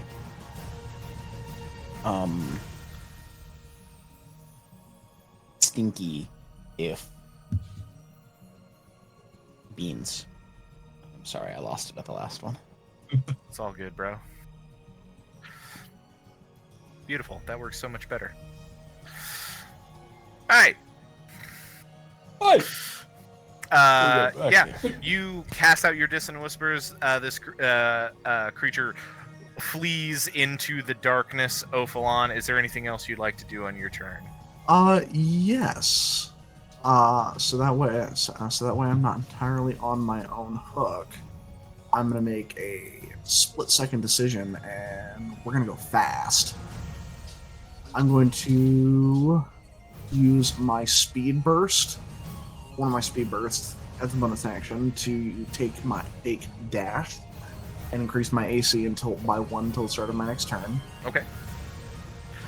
So then we are going to using my token here. Make sure I aim correctly. We are going to move. So at dash speed, I have 70 feet of movement. Damn. We're going to spend 30 of it to get here. Uh-huh. And then this rocky outcrop between me Yes. and Amanda, can I climb that with ease? Or is that... So you can climb it. It will cost you 10 feet of movement to climb it. Okay. Would it be possible to make it between the rock and Dog 3 here? It would not. The creature is too large. It is up against sort of that rock in and of itself. It would not. You would not be able to squeeze in between it and the rock there. Okay. Yes. Looking here. Could I theoretically attempt to make a mirthful leap over the creature? With the intention of ending up in this space. Sure. Why don't you? Mirthful Leap doesn't require a bonus action or anything. It just says you can do it as part of your movement. Yeah, whenever I make a long or high jump, I can roll a d8 and add it to the number of feet I cover. Yeah, absolutely. If you want to attempt to jump over this creature and land in there, I'll let you do that. Go ahead and roll that d8. That's an 8. An 8. Yeah, absolutely. You spring up into the air and land right where you want to land. And then with my special action, I'm going to action surge. Ooh. And just literally like a fucking Beyblade, Ophalon's just going to appear out of nowhere and just come straight at number 2's face here with the double-ended scimitar. You got it. You don't attack the slaves. You attack the masters. Just a fucking bat out of hell, though. Just comes screaming in. That's a 19 plus 7 for a 26. Great. 26 definitely hits. Okay, so that's... Yeah. Mama said. 3... Mama say. 6... Mama That is 10 magical slashing damage just right through this son of a bitch. You get right up onto this thing and you take a couple of swipes, or you take a swipe at him with your scimitar. If you have extra attack, you do actually get 2 attacks out of this. Do you guys have extra attack yet? Are you level 5? Or wait, you're multi-classed. Yes, I have not hit level 5 fighter yet, so rough. I'm just short. Got it. Go ahead, or actually, now that you are up close and personal with this creature, go ahead and make just another perception check, this time with advantage.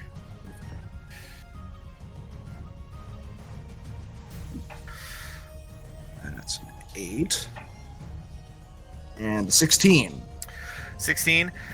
You jump up, you land, you slash across this creature, and it grips at where you slash it, and it looks at you, and you see fierce red skin, kind of yellowish orange eyes, a wild mane of black hair, as a goblinoid face stares at you. This is a hobgoblin, and it is not very pleased with you. And when it looks at me, like I just want to give it the eyes of just like flee or die. Sure. Is that the end of your turn, Ophalon? Yes. All right. Bringing us to the pixies. One of them's just like, where the fuck did my hobgoblin go? Yeah. Let's see. The pixies, kind of seeing what's going on. One of them flies over here and just kind of is on the edge of the darkness, looking around like. And this one turns around and looks at you, Ophalon, and you. It just kind of flies, so it's peeking over the hobgoblin's shoulder, and you watch as its little dark eyes look at you, and it flips you the tiniest bird ever, just fully flips you off, and I need you to go ahead and make for me a wisdom saving throw. Oh, holy shit. Is this a magical effect? It is a magical effect, yes. Is this an attack, out of curiosity? It's not an attack. Okay. You said a wisdom save? Mm-hmm. Oh, so but it is a magical effect, so I have advantage. That's good. We're gonna go with the 10. A 10. You see, it just gives you this little flipping of the bird, and it blows on it, and a bunch of dust scatters out over you, hits you, and Ophalon, you feel your form begin to shift, and now you're a sheep. Bah! I done got polymorphed. You have been polymorphed. That's That's- not good. Pretty funny. Anybody, And it anybody was a got classic. anybody got the spell magic? The No. other one. I got arrows. How many hit points does the sheep have? Sheep has what, 6? I could shoot you once or twice. I'm gonna just stab her. Could you just take the arrow and bop them on the head with it? The other pixie. No, see, Ophalon would be like, all right, and he'd just turn and he'd run full steam at the rock wall. You're a sheep, just butt him. The other pixie is going to kind of sheep brain. fly around over here. It's still looking into the darkness, but you watch as it kind of raises its own hands, and it again, like some pixie dust, poofs up into the air, and you watch as the pixie dust like whips around it and then scatters. And nothing happens to any of you, but some of this pixie dust lands on Taran and Bramble, and they just give off a slight glow, and you see the pixie like turn and look into the brush and go, "Oh shit!"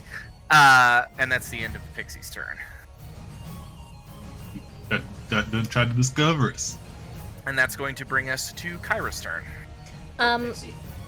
As soon as this pixie sees Taran, I am gonna just go and send Taran out at this pixie at like full speed, Sure. full high sight pound speed, and just eat the pixie. Yeah. Oh,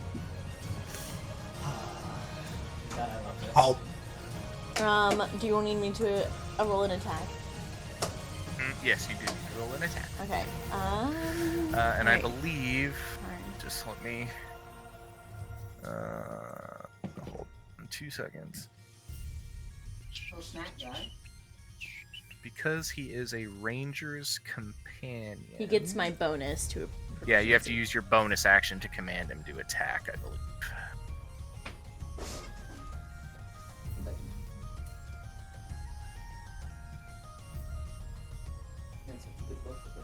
It says it's no action required by me. It says on your turn you can verbally command the beast where to move. No action required by you. To move. No action Oh. required to move. Yeah. It does okay, say then you yeah. have to, yeah. Yeah, to go attack. Yes. Yep. I will use my bonus action to do so. Okay, he can go ahead and make an attack. That's 20 to attack. Oh yeah, definitely hits. Chomp! Chomp! Chomp. Boy! Taran runs for and bites down, and you watch this pixie, shit, and just poofs into fairy dust. Hot.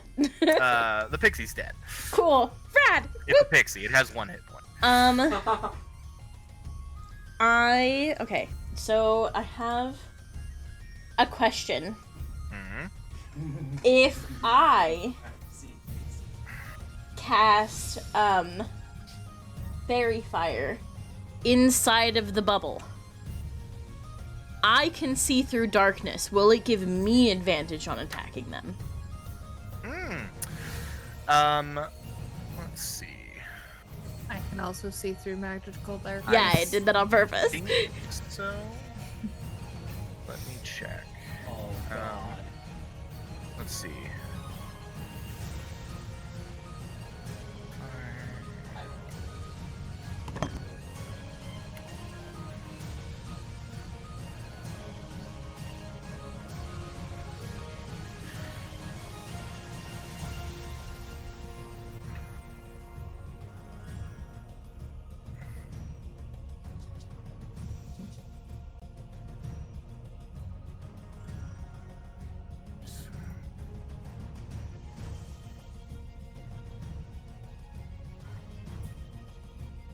I just have to read the darkness spell real quick.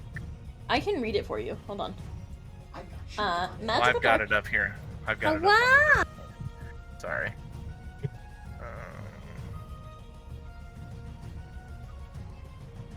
Sorry, Bucko.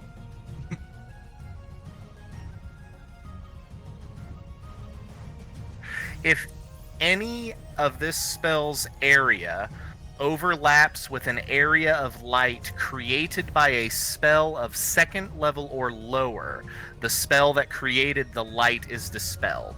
You actually cannot cast Fairy Fire inside the darkness or it will dispel it immediately.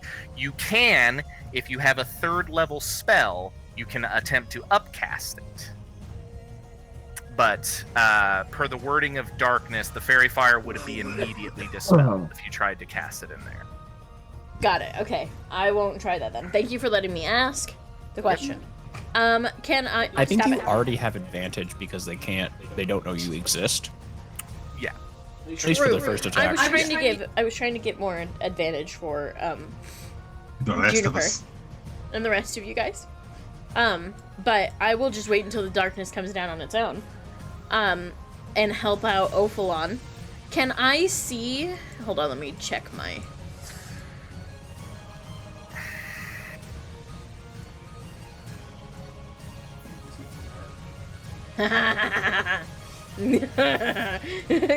Yes, I can't see. I would like to cast, or I can't. I've already used my bonus action. Never mind. I will just shoot it. I will just shoot the hobgoblin in the head. Not the pixie? No, I'm kidding. Whatever you want. I mean, I could just shoot the pixie instead. That would probably be more beneficial, so that no one else gets wild shape polymorphed. No, I will shoot the pixie then, just to get it out of the way. Okay. So you came right up to there. You also, are you going to shoot it from there, where you're at? You do have movement. I'll move. Actually, yes, I will shoot it from there, and then I will say move. there is a full tree. Oh, is there a tree? Oh, I didn't even see that there's a fucking tree right there. Yeah. Sorry. I thought Oh, that yeah, God. I thought that it That was ruler goes right through the tree. I thought it was a stump. It looks like a stump on my screen. If you just scooted up like right here, you'd probably be able to. Yeah, you'd have the same line of sight if you were up here. Yeah, pretty much is exact. Cuts it. Can also go right through there. Yeah, that works too, honestly. Even with difficult Yeah. terrain. Oh, wait, you're a ranger. Do you even have to worry about that? For a little longer, I think.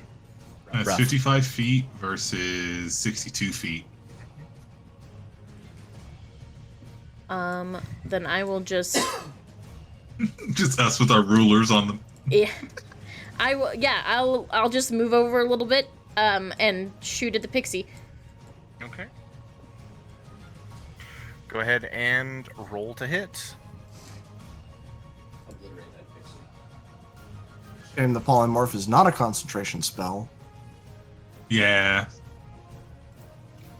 Yeah. Good thing a sheep only has like 6 hit points. And you're rearing mad and you're ready to fight. Or something. Or however Oph was feeling laying into that hobgoblin. Oh, that's a 21. A 21. Mm-hmm.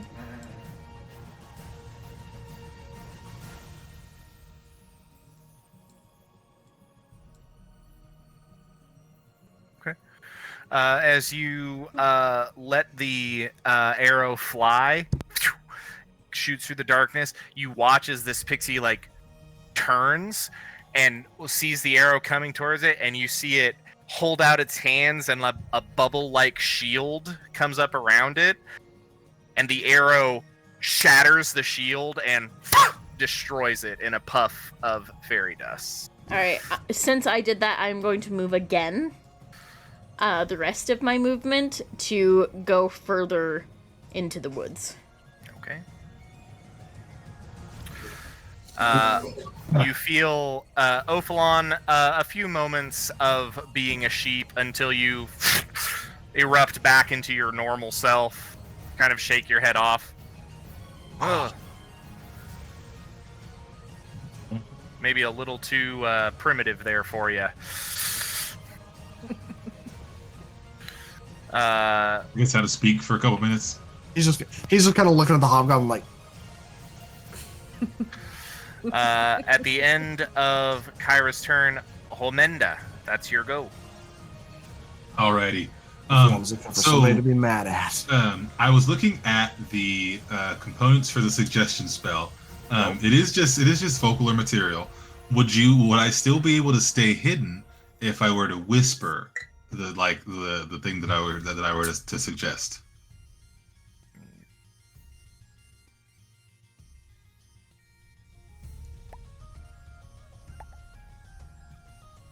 Kyle? I'm looking. Hold on. Oh.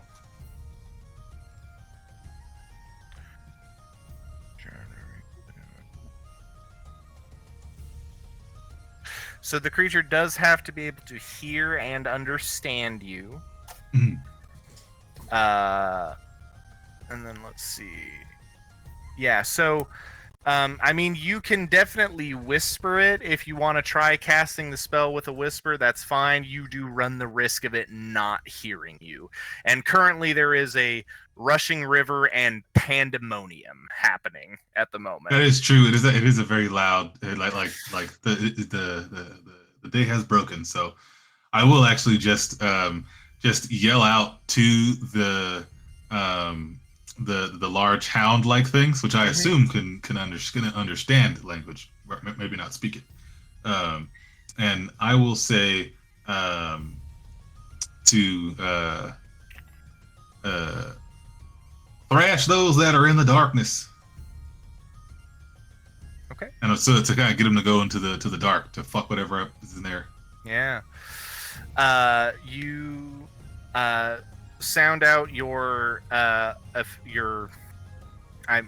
it's a suggestion, but you're wording it more like a command. You're trying to get it to go and do this thing, and you see what the closest of the hounds turns up and looks at you as you shout this, and you feel your magic wash over it, and it just shakes its head and blinks its eyes, and it looks at you. This creature cannot be charmed. Okay. So then what I will do is, since it can't be charmed, how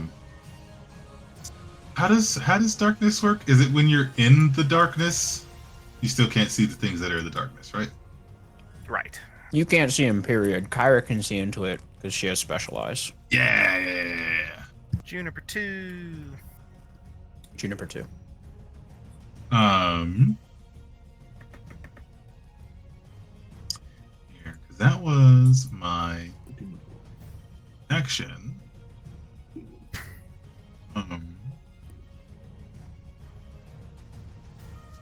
I will go ahead and give Ophalon a Bardic Inspiration. That was bonus action. And then I am going to use my movement to, instead of being right here, I'm going to kind of move into these bushes over here. That should be good. What is that like? Yeah, it's like 20 feet.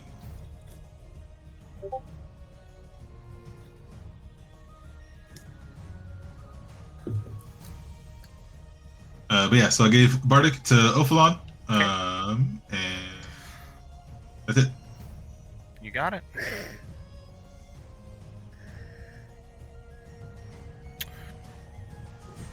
All right. At the end of Omenda's turn, from inside of the darkness, you hear a sanguine voice. Enough of this!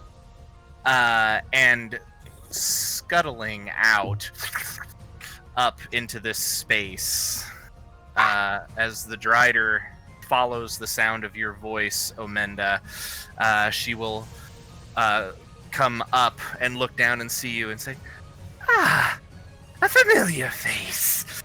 She is going to use her bonus action to rage. And as she does, she extends her hands, and you watch in this very changeling-esque way as her fingers elongate into these massive claws. Yes, Ewan? Does the Bulette get an opportunity attack? The Bulette, I believe. Let me look at the Bulette real quick. Does it have tremor sense? I know it has tremors. It does have tremor sense. Yes, so the Bulette does get an attack of opportunity. That's cocked. It's got a natural 1. Yeah, fair enough. She is going to run out. She's going to use her bonus action to rage.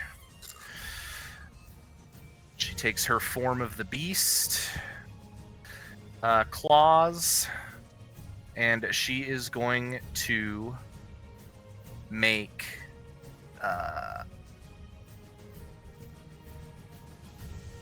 she is going to make 3 attacks against you, Omen.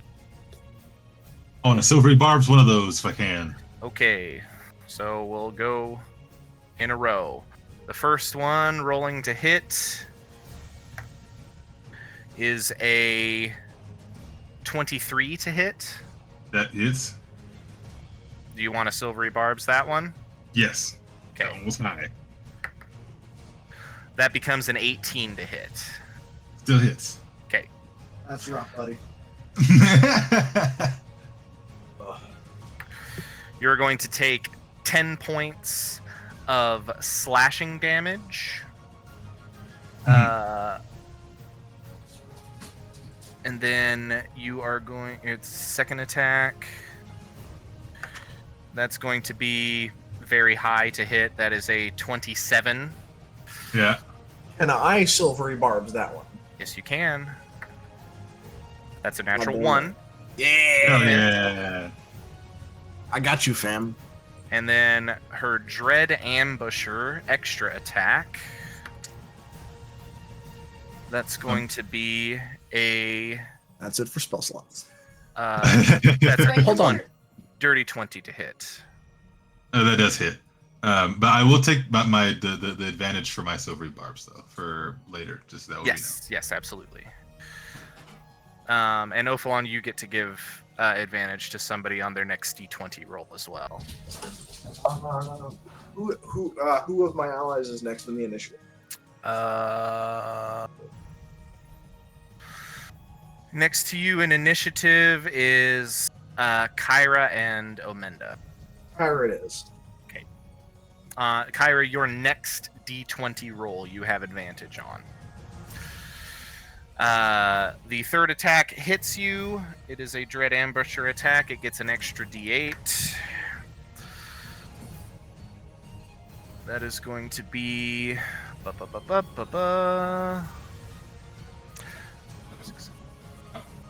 11 points of slashing damage. Is the Drider immune to poison?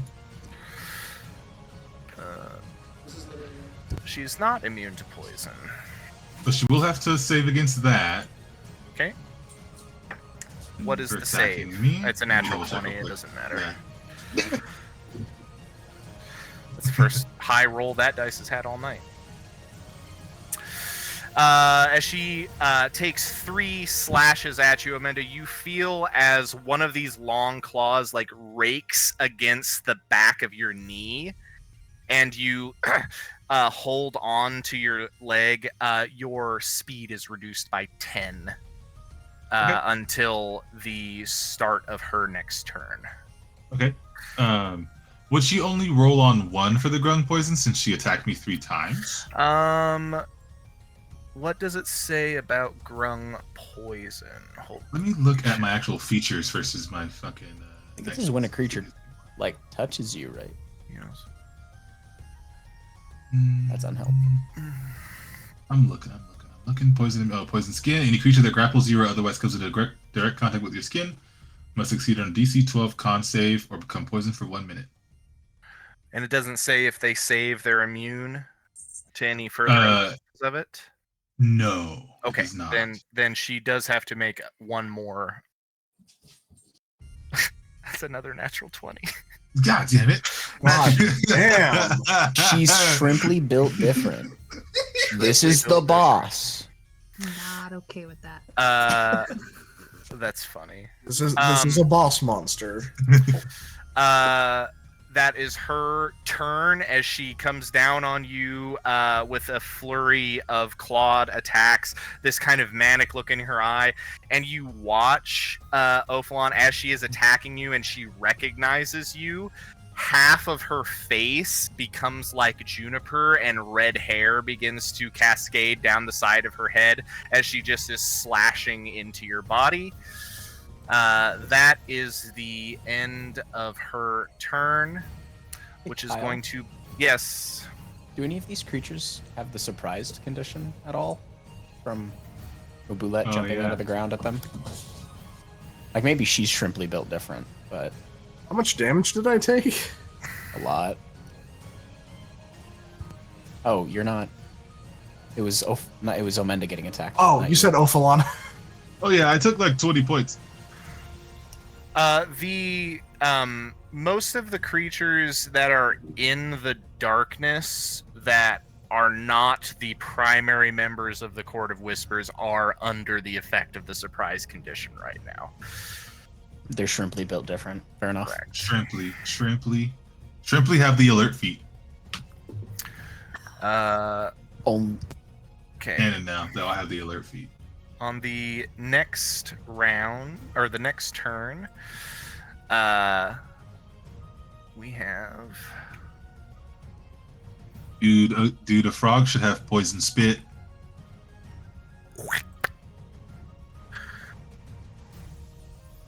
Spit in her eye real quick.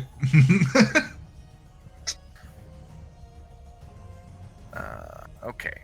In the next round, some stuff is going to happen in the darkness that nobody sees. Shot too. But the Have it Bulette... be Whoops. Have it be like Toad in the first X-Men, so it just hardens immediately. The Bulette does get an attack of opportunity on what's happening right now.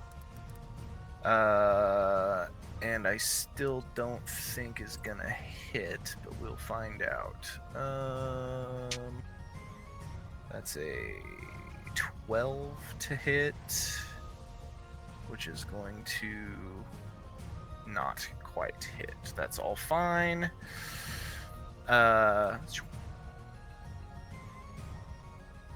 Whoopsies.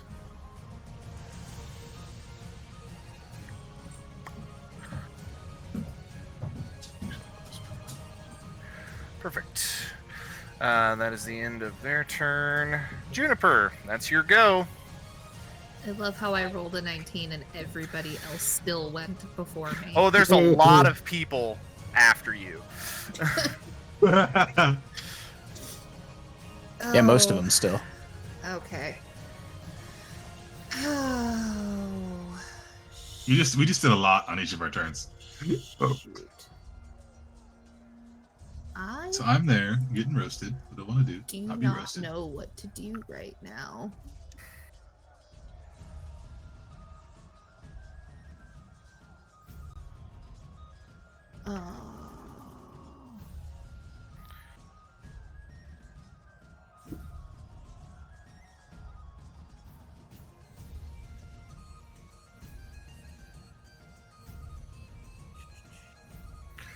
Let's see.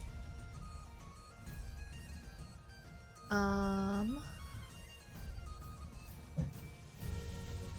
I were to move over here, Yaho. how far away would I be from these guys? There's a handy little ruler tool. So About 20 feet. Okay. So, alright. Nope, not gonna be able to do that.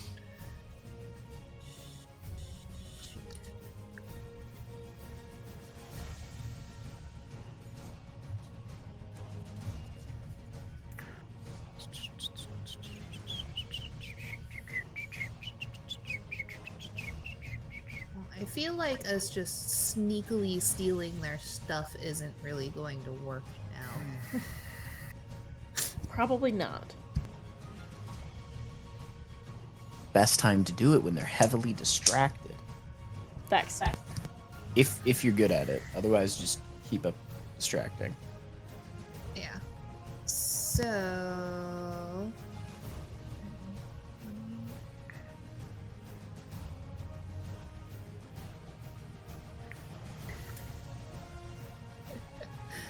Maybe shouldn't piss off the giant spider lady yet.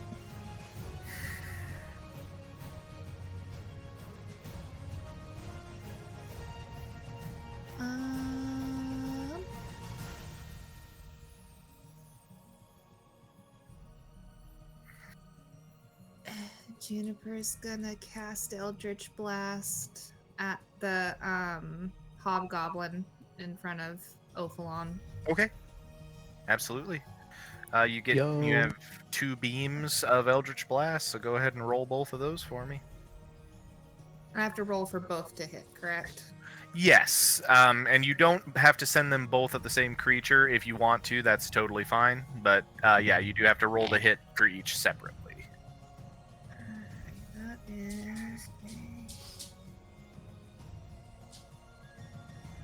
that's a 25 to hit on the first one. Oh, a 25 is definitely going to hit. And then I'm gonna just roll to hit the other one real quick. And that's an 18 for the other one. 18 for the other one. Yeah, both are going to hit. Go ahead and roll that damage.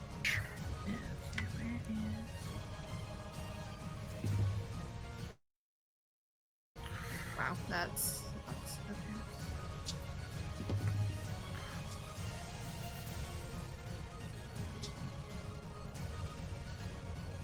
18 points of damage. 18 points of Hot. damage.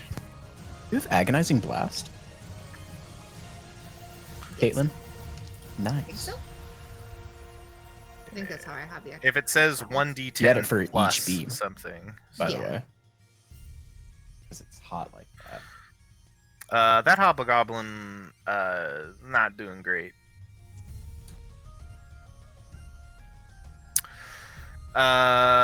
Is that the end of your turn, Juniper? Yeah. Okay. The end of your turn, Ewan. That's your go. Ewan remaining in his relatively well hidden position, is going to, instead of pushing his magic down into, he's going to start pulling it back in. And you said that if a spell is cast from a magic item, you can cast another leveled spell in the same turn, right? No, I don't No? believe I did say You that. didn't say that? Oh, unfortunate. Yeah. In that case, I'm just going to make things cry then. I will cast Jump via my ring with my bonus action. Yes, you will. And then with my action, darn, I am going to.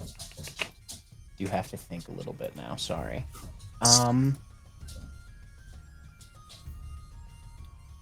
Dogs. You know.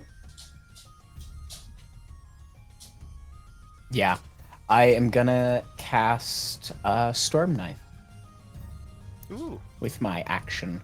So pulling from the, like, lightning starts to arc across Ewan's antlers and pulling it outwards as though from a space within, he pulls this tiny little bolt and just wings it into the dark. Since it doesn't, it's going to be a disadvantage no matter who I'm technically hitting, let's say, like, there-ish. Okay. I think that's about where the other leaders were. Mm-hmm. So I'm going to aim vaguely there. Go ahead and roll to hit. with disadvantage. I'm actually going to use a luck point to give myself super advantage because I didn't like the 3 that I got. Okay.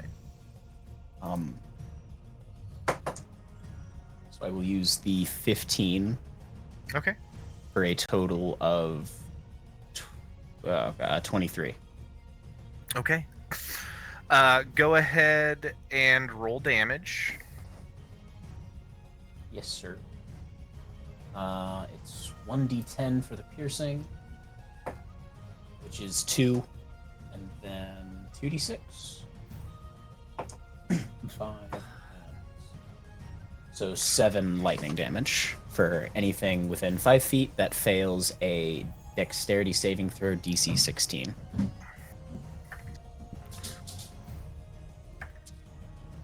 Yep. If they succeed, do they take half? I believe they do. Let me double check. It says succeed or take it, so it's if they succeed, they don't take any. Got it. And it was 7 total or 7 just from the extra? So yeah, 7 lightning damage. The total would it was an extra 2 piercing for whatever creature got hit. Oh, okay. Got If it. I hit a creature. You did hit a creature. Yay. And I will roll.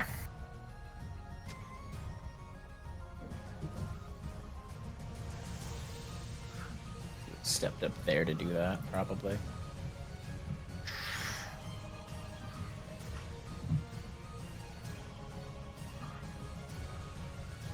A big chunk of the darkness disappears as one of the creatures inside loses concentration on its darkness bubble.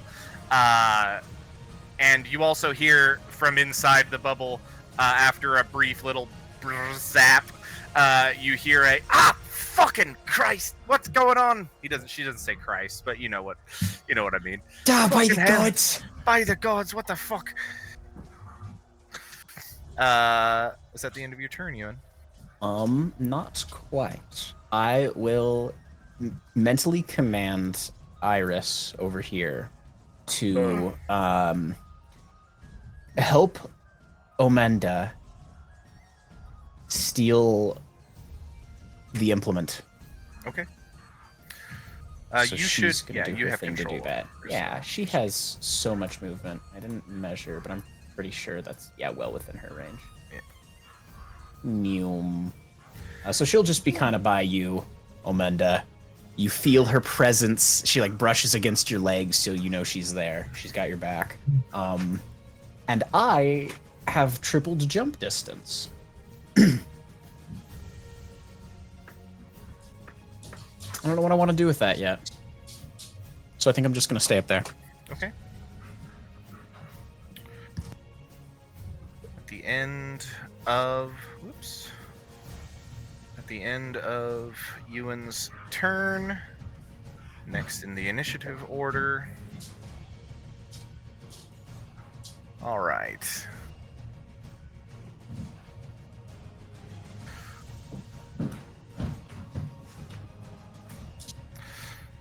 Going down. Cast that.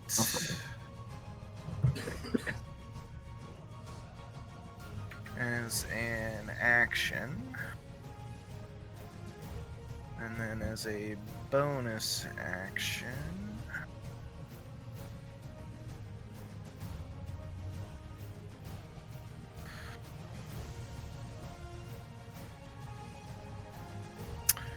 Going to disengage as a bonus action.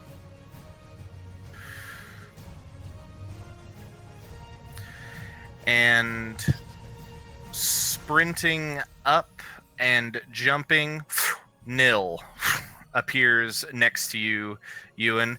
And you watch as she looks at you and she says, "Oh, for fuck's sake." That was a mistake. Can't we get a little bit of a break from you bastards? And you watch as she has jumped up here, as there are 3 other versions of herself that are all kind of sharing the same space as her, and they're all speaking in unison. It's like, so it's kind of this echoey, discordant thing. As she gets up in your grill.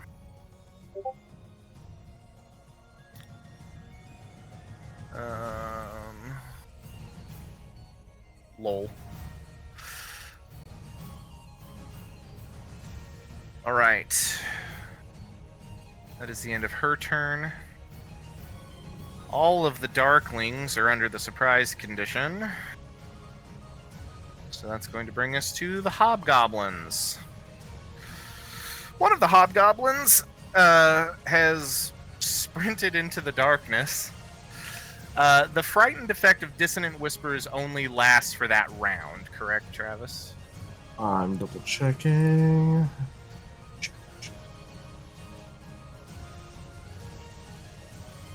Yes. Okay. The Hobgoblins are going to go. This one is going to come walking back out of the darkness, like clutching its head where it seems to have collided with something else. It's going to look around at the situation, kind of stumble up this way, and it sees Omenda up here with Arian. It sees Ophalon in this space. It looks up and it sees Ewan next to Nil. And the 2 hobgoblins are going to look at each other, and you watch as these runic tattoos begin to glow up their hands or up their arms, and they start to do like this battle chant, and they're like slapping their legs and making these motions with their arm. They're doing a haka basically as they as they do this kind of war chant together, and both of them hold their arms up in the air. And you watch as time seems to slow. Nil, the Yethhounds, and Arian all get this sheen on them like they're made of metal. And both of the 2 hobgoblins slam their chests and cast fireballs centered on themselves.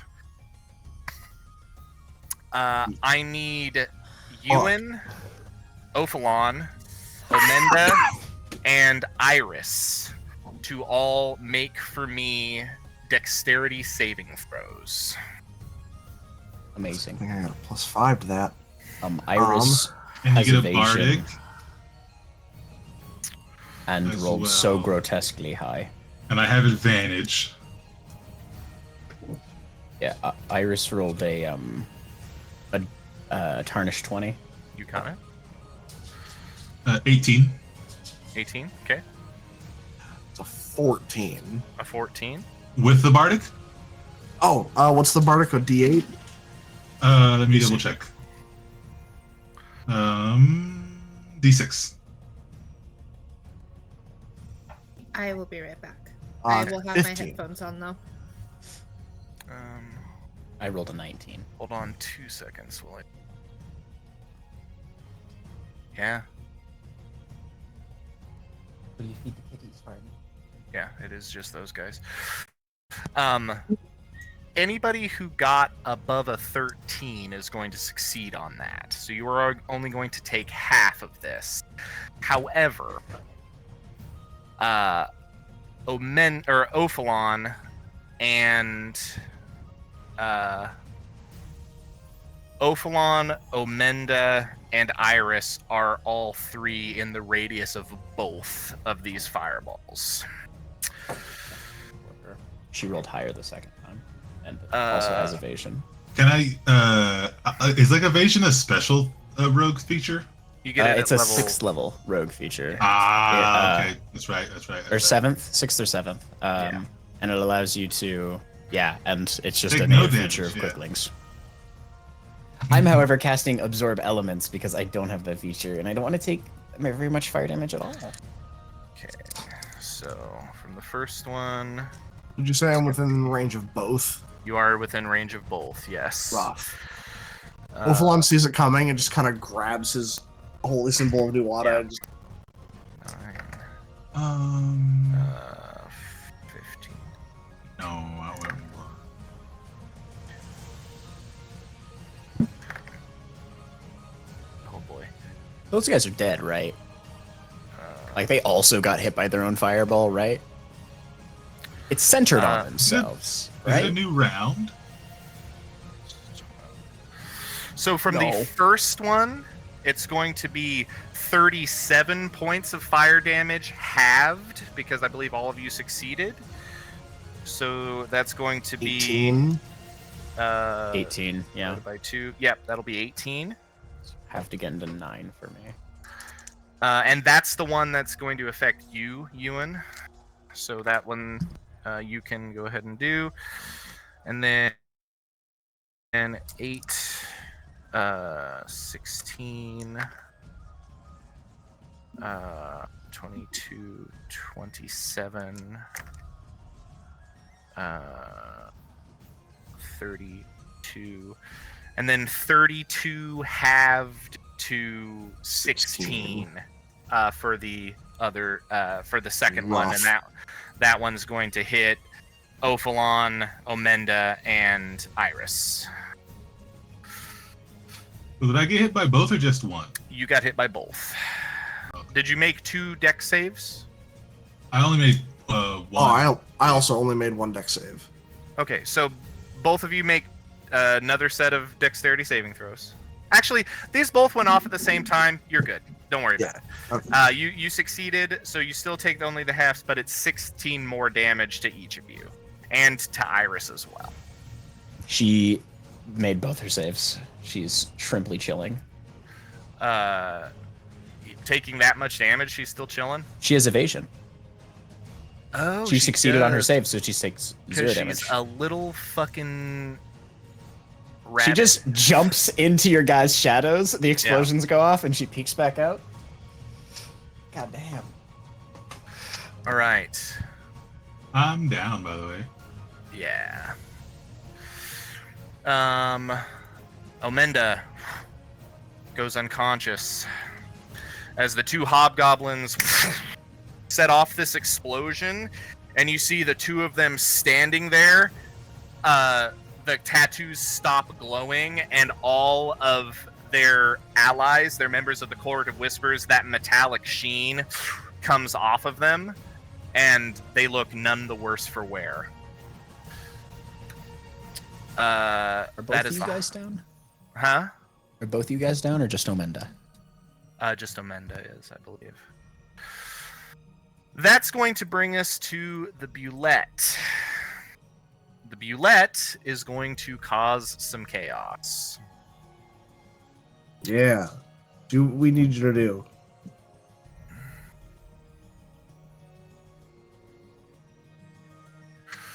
Bulette is in the darkness, but it has tremor sense. It popped up out of the ground, and it is going to move. Oops. Let's see, how far can this bitch move? 4 feet.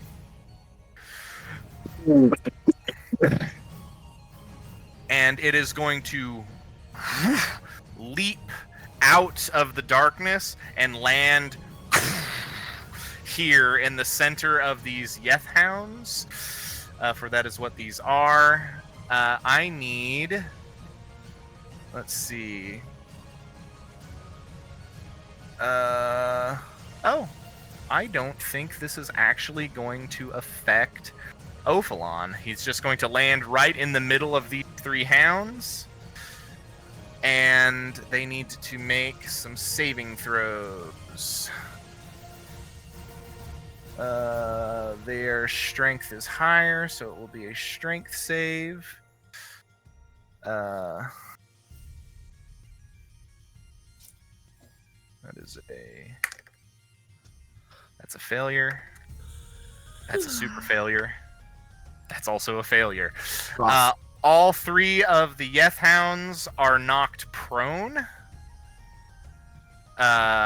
which we will show by this little ring here. They are all knocked prone, and they are each going to take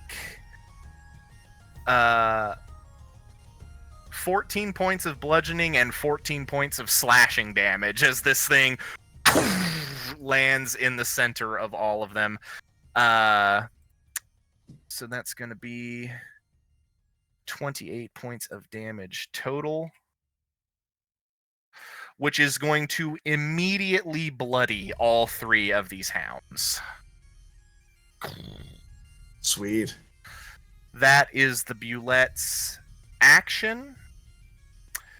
And that is going to bring us back to the top of the initiative and the Darkling Elders. The Darkling Elders are going to just head in the nearest direction they can. Going to come up here, start climbing up these little areas. These ones are going to run. This one's just going to only get to here. This one's going to get to about right there. And as they go to back up their commanders, let's see.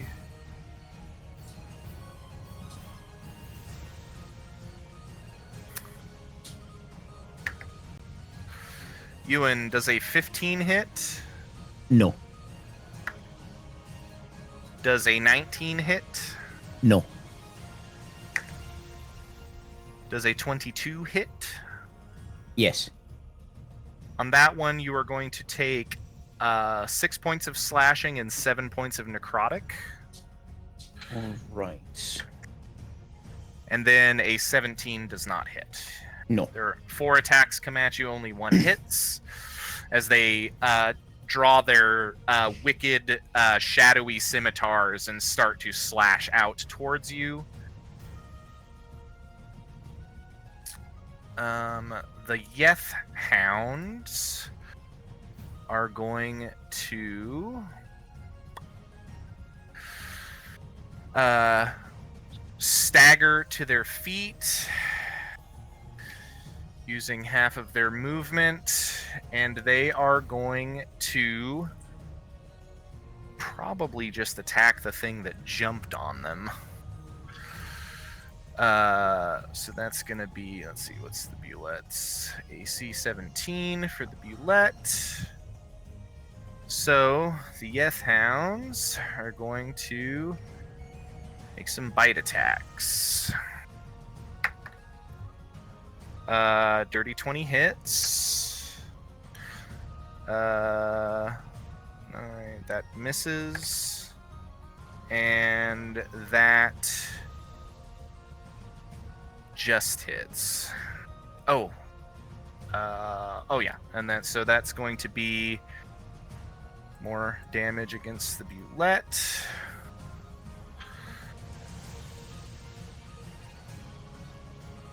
As 2 of them bite into it, and it they're like mouths kind of bounce off of the metal plating, but they do manage to get these wicked kind of fey teeth into the creature. At the end of the Yeth Hound's go, Ophalon, that is your go. Okay. How does the hobgoblin in front of me look? The hobgoblin in front of you doesn't look great. You see one of Kyra's telltale arrows. Or no, Kyra didn't hit that one. You see, this is the one that just got hit by Juniper's Eldritch Blast. So you see like these forces of verdant magic just kind of still clinging to its side. Yeah, Ophalon just kind of looks at that hobgoblin and just smiles. Hmm. And yeah, I'm just gonna fucking blitz him. I'm gonna swing with my double-bladed scimitar.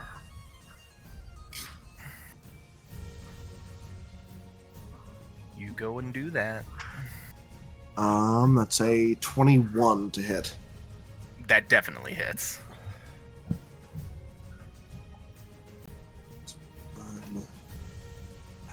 That's 9 damage. Okay. And then let's see.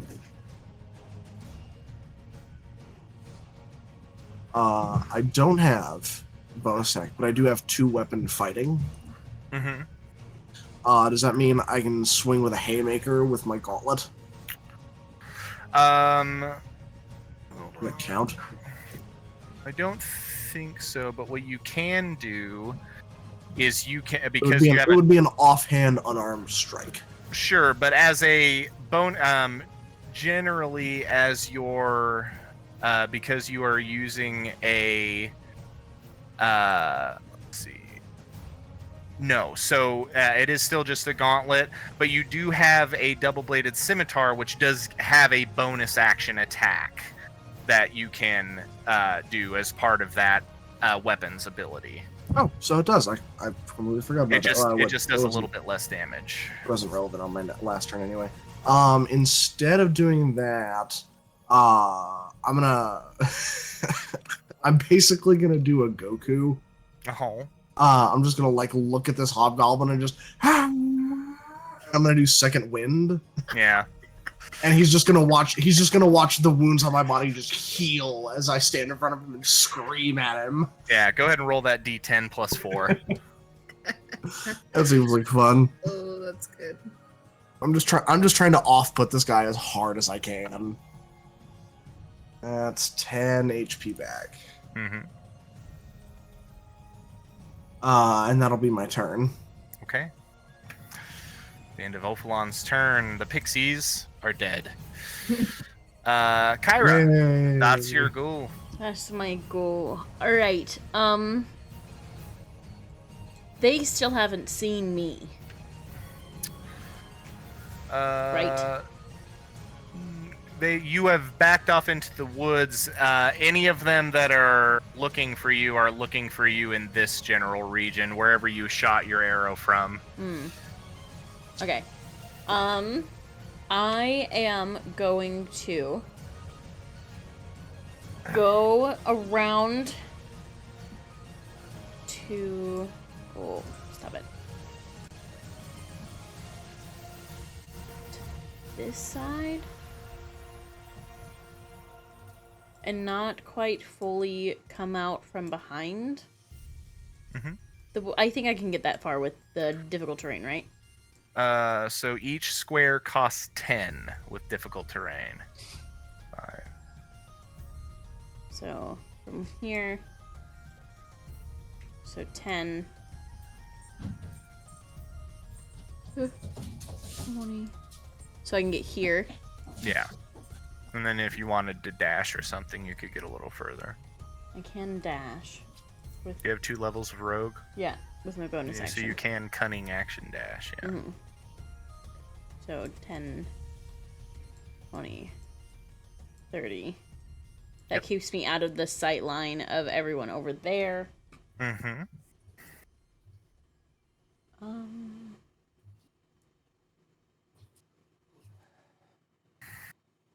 What else can I do to help in this situation? I will have Tarn just make a havoc at these darklings over here.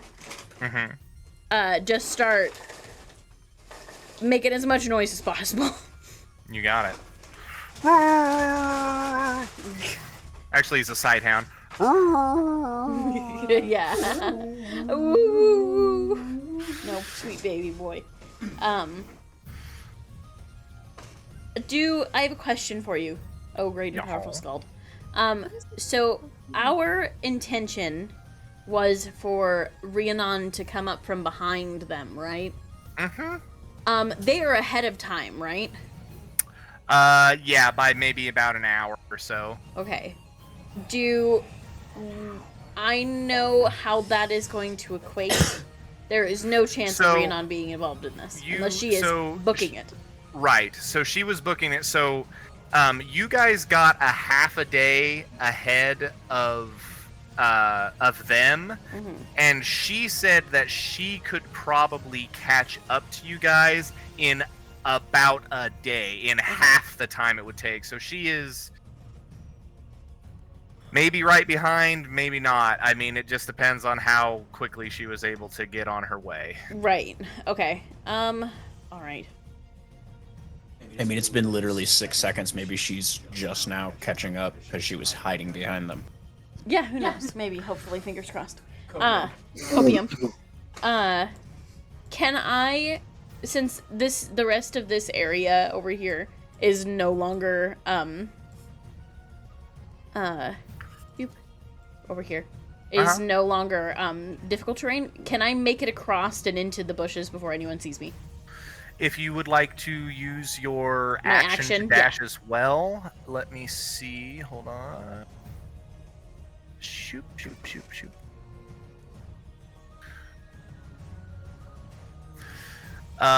From where you are at, your dash would get you to about here with 30 feet. Okay. Boo. Or, hold on. 5, 10, 15, 20. No, you could get to the bushes based on the squares. Yeah. Alright, I'm gonna do that. I need to get as far over as I possibly can so that I can get over to that stupid fucking spider. Okay. The damn bitch, cunt, asshole spider. Go ahead and as you sprint across there, make a stealth check with disadvantage. Is there...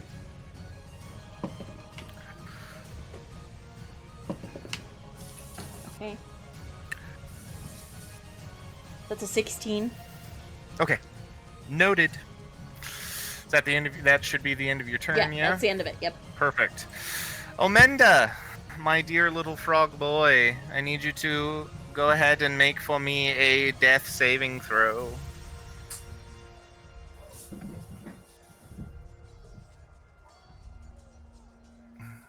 What did you roll, my friend?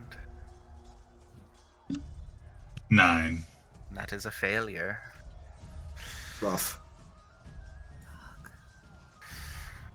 At the end of Omenda's turn, Aryan looks down at your kind of body, and this wicked smile crosses her face and says, "Ah, delicious."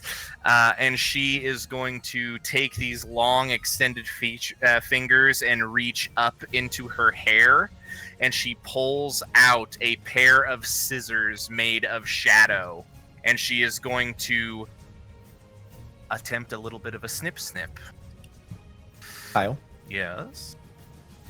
my hair's help action, because she was helping Omenda, was to steal that. Is she allowed to spring into action using her reaction as she draws them and begins to, especially because she's targeting the thing she's hiding in? Hold on. Have to look at rules for familiars. It's a little yoink. It's a little hip.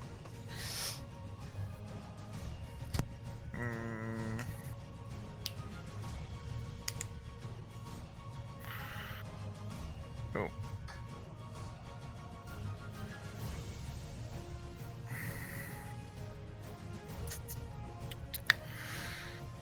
So, the action that you commanded her to do was the help action. Yeah, so in actuality, what she could have just done just now, she could have used her help action to give Omenda advantage on his save. And actually, no, Omenda, you had advantage on your save from Silvery Barbs. Oh, I used that already. Oh, did you use that on the explosion? Yeah, I used it on the Okay. explosion. Roll it. Then she could have used help to help him on his death save. Oh, yeah, let me roll that So again. you can roll that extra d20. That's a 16. That's a success, not a failure. Hey.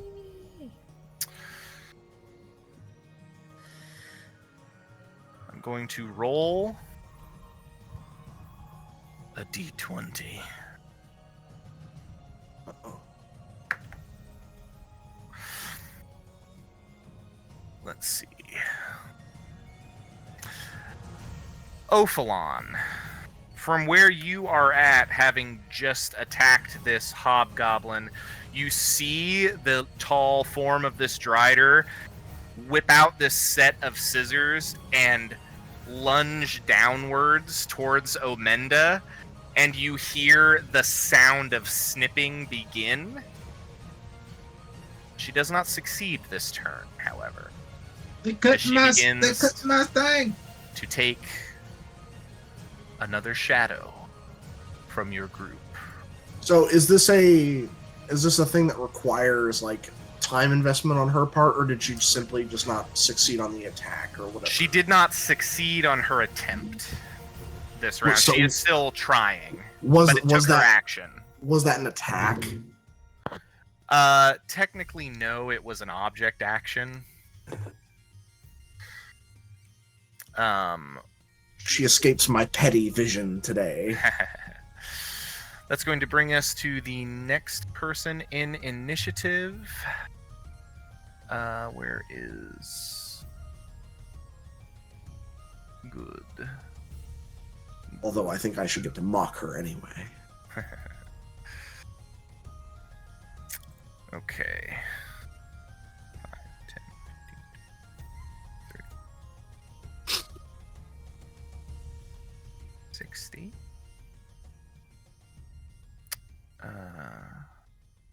Actually, no, she can do... Jump up here.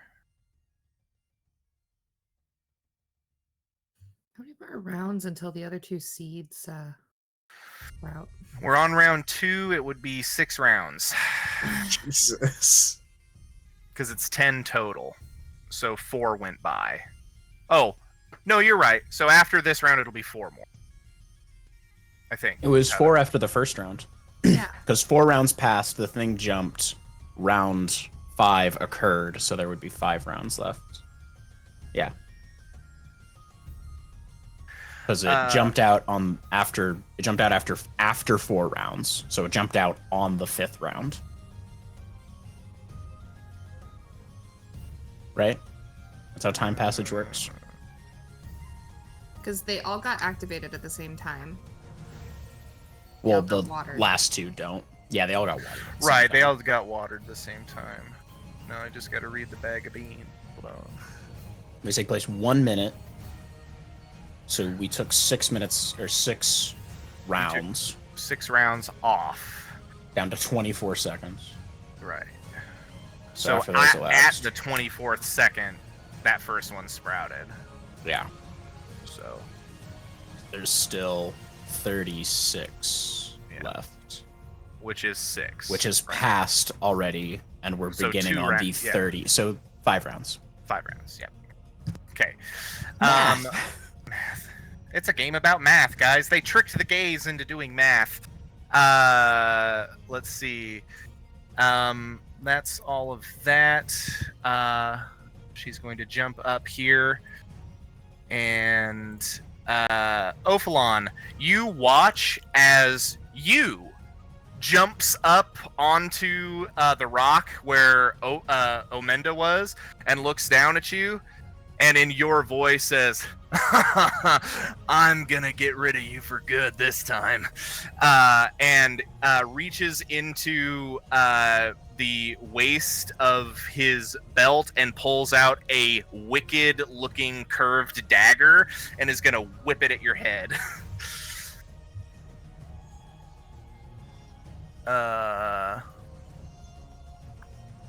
That's gonna be...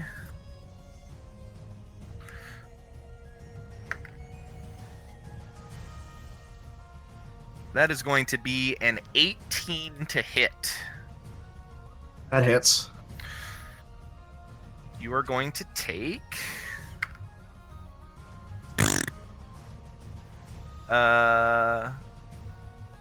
You're going to take 6 points of piercing damage as this dagger stabs in, like just cuts past your shoulder. I do need you to make a Constitution saving throw, however. This would probably be a good opportunity for you to use my blessing of Mananin for advantage on a con save. Correct. Don't forget about that. That's a 21. 21. You feel poison seep into your body, but it does not take any effect. And he just stands up there. Oh, I'm stupid. Hold on.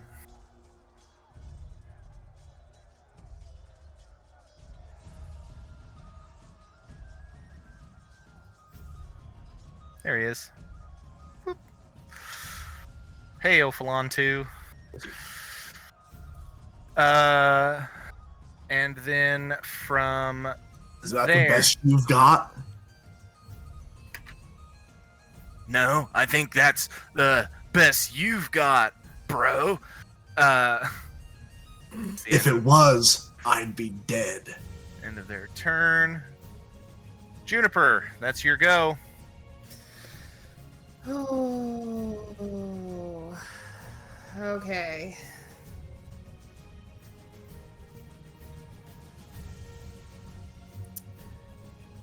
A couple of questions. Mm-hmm. First and foremost, would Bramble have gone back to Juniper after waking Kyra up? She is your familiar.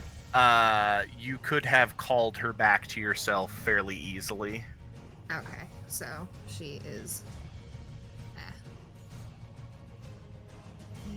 Stupid ruler. Sitting on top of Juniper's head again. As she does. Second question. Mm-hmm. If I were to Misty Step over here towards Amanda, could I use Bramble to cast Cure Wounds? Because I don't want to get right up next to Arian. Sure. You could... And if not Bramble, then could I Baldur's Gate 3 it and just toss a health potion on the ground by him? No. Okay. But you have a familiar. So with 30 feet of movement, or with a 30-foot Misty Step. Let's see. I would need to go up to right next to Nil to be able to use it. Yes.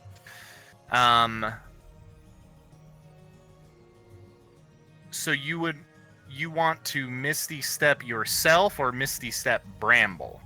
Myself with Bramble on me. And what space do you want to land in?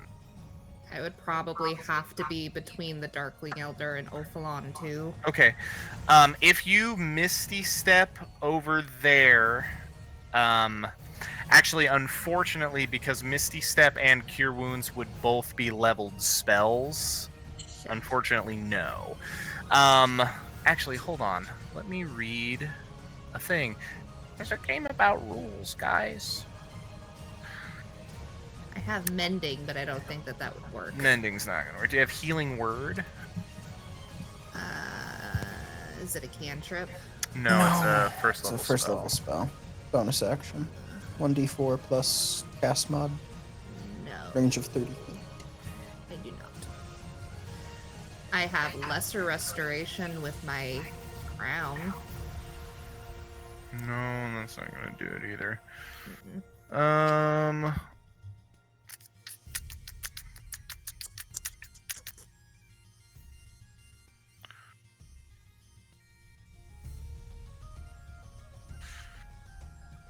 I'll say this.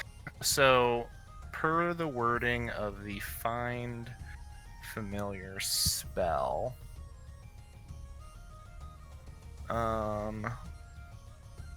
let's see.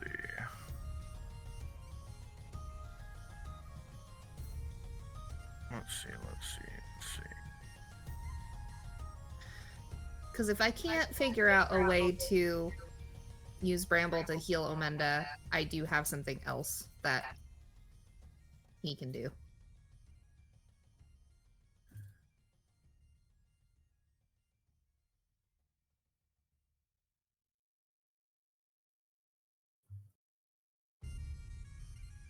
Okay, so you can use your action to bamf Bramble away. And the wording is that on the spell is that you can use your action to make her disappear, and then you use another action to make her reappear. I have seen other DMs do it other different ways. I would allow you to use your action to bamf Bramble 30 feet. So if you wanted to put her over there by Omenda, if you then used Quicken spell through her, I would let you cast Cure Wounds on Omenda. Alright. You do still have to get probably to right here to be able to do it. Yeah, that's where I was thinking. Alright, so unfortunately, next to nil, but I'm gonna go ahead and mark a... Where is my Misty Step? There it is. Cast Misty Step. And boop, Bramble over here. Bramble's gonna go over and there. Bramble has advantage on stealth checks because Yes. she's in a grassy area. Okay. So what I'm going to do then, because you did just teleport her over there, I'm just going to honor this advantage. I'm going to give the Darkling Elder and Ophalon 2 both disadvantage on trying to notice where she just appeared. She's very small.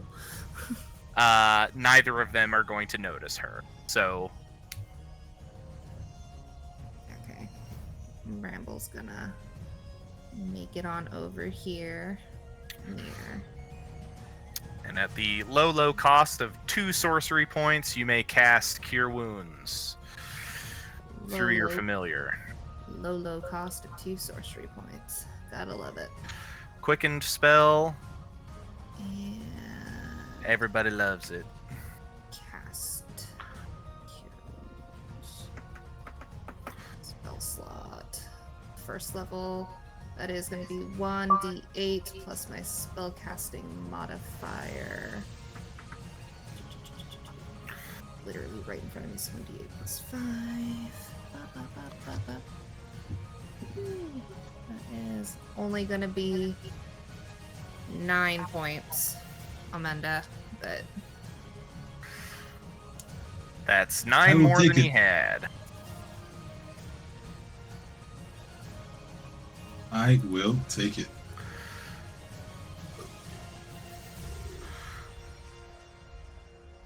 and that is going to be Juniper's turn. Okay. Because she can't really do much of anything else. At the end of Juniper's turn,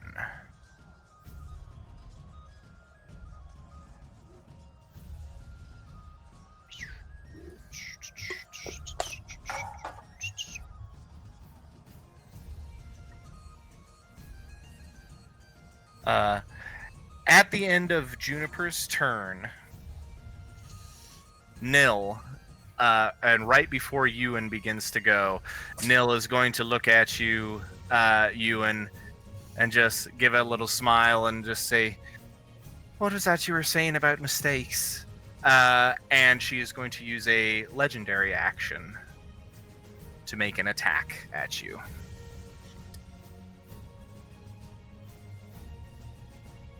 Ooh, I lost it. Betty.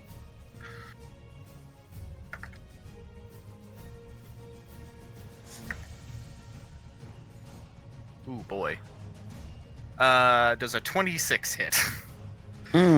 It would, but I'm gonna use a luck point and make her re-roll it. Make her re-roll it.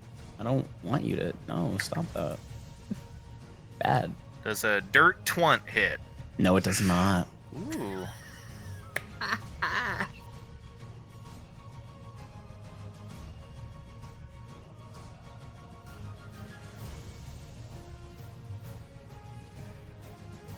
Music goes so hard. Yes, it does. I appreciate that my computer chair leans back. You see, as she stands there, she kind of has a little her flute at her side, and she brings it up to her mouth and plays a little tune. And you watch as a spectral rapier just appears in midair and takes a quick stab at you. It bounces off of your form, and she goes, "Ooh, maybe it's you we should have taken all along." That's your turn, you. I will use my bonus action to wild shape. Mm. And as so very tempting as it is to be a bear right now, I'm going to opt for something that's a little bit more feral. And I'm gonna turn into a quickling. You got it. And as he just smiles, his form recedes. He gets small.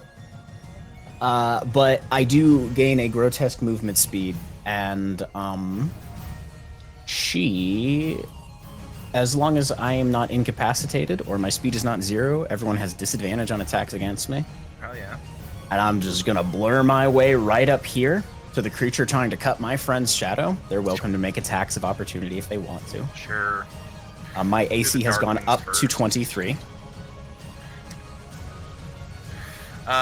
One of the Darklings is going to get or the Darkling Elders, I should say, is going to get a 24 to hit. Oh my gosh. So that's 6 points of slashing, 7 points of necrotic. Oof. Okay. The other one whiffs hard. Good. Tomorrow or something. And then Nil is going to make an attack of opportunity as well. Miss. She misses. Ooh, well, this is one messed up quickling, but it's still a quickling. And yeah, the creature attempting to snip my friend's shadow. And I am a little bunny, and I just want to beat the shit out of her hand until she drops those scissors. Okay. I have a lot of attacks. I don't know if I should be trying to do technically a disarm action or something, or I guess an improvised action to try to disarm it. Or If you would like to make your attacks a disarm action, you can. It's the same rules as shove and Okay. grapple. So it's athletics versus, or it's going to be her athletics, or it's your athletics versus her athletics or acrobatics to resist. Okay.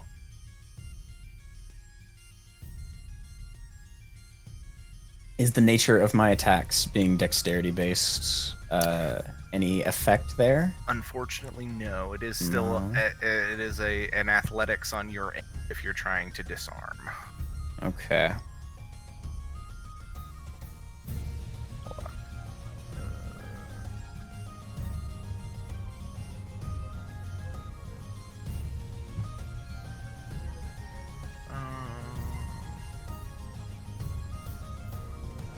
Yeah.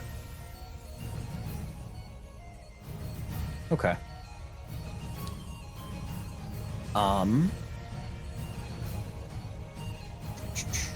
Do I get an attempt for every attack, or is it just the one? Yes, you can replace every one of your attacks with an attempt.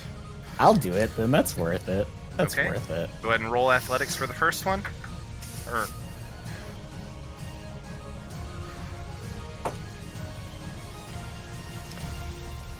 That's an 11 for the first one. she got a dirty 20. That's fair. Dirt squant. What? Fuck. That's another 11. She got a 26. That's super valid. She's also rolling with advantage. Advantage. She's raging. Isn't a rage? Yeah. Did rage and almost died Rage. immediately. Is a rage. You have 1 attack left if you'd like to. Can I You have 3 tell- attacks, right? Can I tell Bramble to help?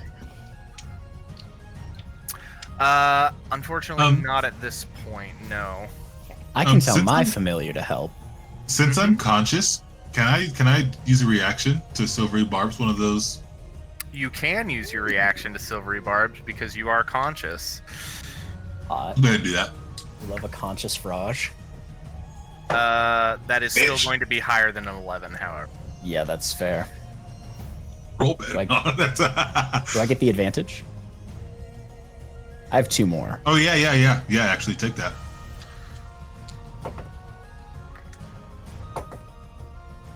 Ooh. 19 on this one. 19 on that Ooh. one. Pretty solid. Ewan, roll a d4 for me. D4. 1. 1. You, in a flurry of kicks, bop the scissors out of her hand, and they fall into the darkness somewhere in sort of this area here. Iris will immediately take her entire turn to retrieve those scissors. However she needs to go about that, I will roll the checks necessary if I need to. I do not believe Iris can see through magical darkness, correct? Let us see what happens. Is it a quickling? Do quicklings have special thingies? She does not, as a Okay. quickling, have the ability to see through magical darkness. I'm going to need her to make a perception or an investigation check at disadvantage as she goes into the darkness looking for these scissors. Okay. She's got it. She's totally got it. Totally. So I rolled a natural 20 for the second one, which would have been amazing. yeah. But I rolled a 16 for the other. 16. Iris goes in and you 17 minus 1. feel that that psychic connection. You feel like a surge of like apologies come through. She can't find them yet, but she is still looking. Okay. I will use. They already have disadvantage on attacks against me, so I don't need to do that. I will use my bonus action to just strike her normally Okay. with an unarmed strike. Does a oh god, what's my bonus? It's better actually. It's quickly. 18. 18 hits. Hot. Just hits. Ooh, and she takes extra fire damage from my absorb elements. Oh yeah. Just a first level, so it's 1d6. As a little mote zips in for an extra 4 fire damage, and I deal unto her 8 bludgeoning. 12 damage total.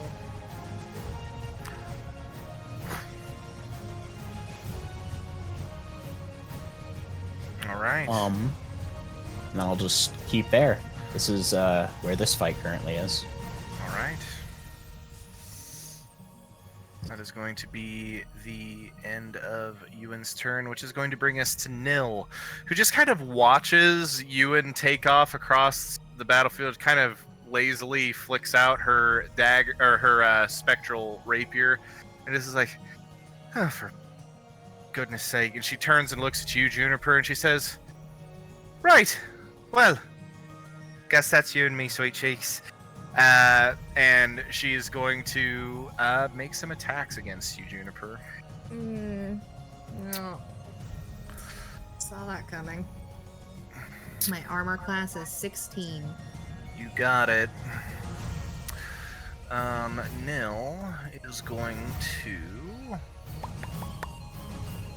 just do some stabbing. That's an 18 to hit.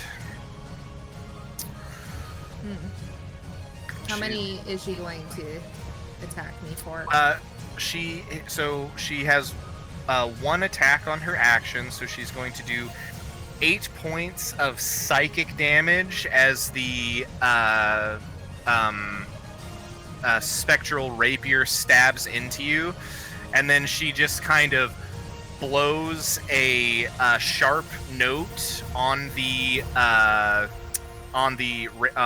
flute, and you feel a pulse, and your head is racked with psychic energy as she uses her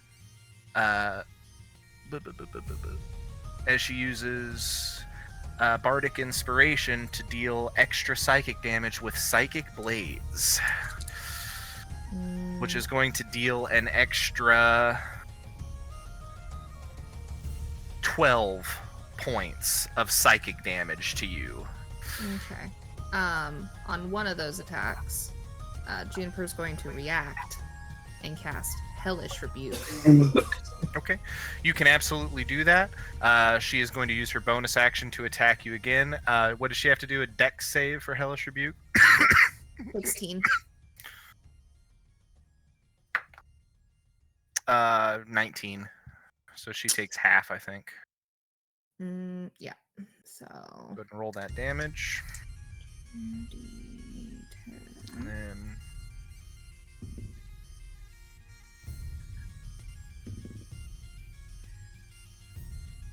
So 9. 9. Okay. Boop. And then as her bonus action, she gets to attempt a second attack on you. How much damage have I taken so far? You took 12 plus first bit was 8, so you've taken 20 points of damage so far. And the second attack is going to be a 17 to hit. Yeah. That will do an additional 7 points of psychic damage, and she says, "Why not?" and blows that extra note again for 10, for another 12 points of damage. Juniper is not looking good. As she plays these notes, and basically every time, it's like her rapiers look like those the swords they use in like bullfighting and like the matador things, and they're just appearing and stabbing into you and disappearing, and they just keep showing up every time she plays a note.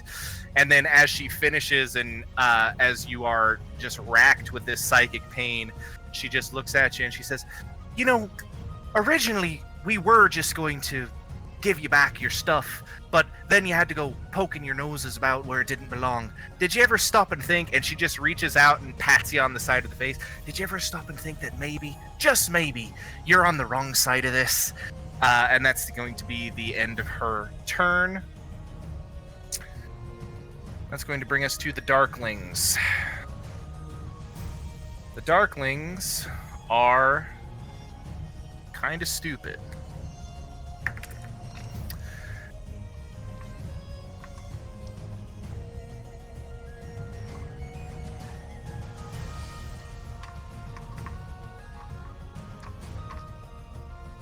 They're all going to run towards Tarn. Good boy.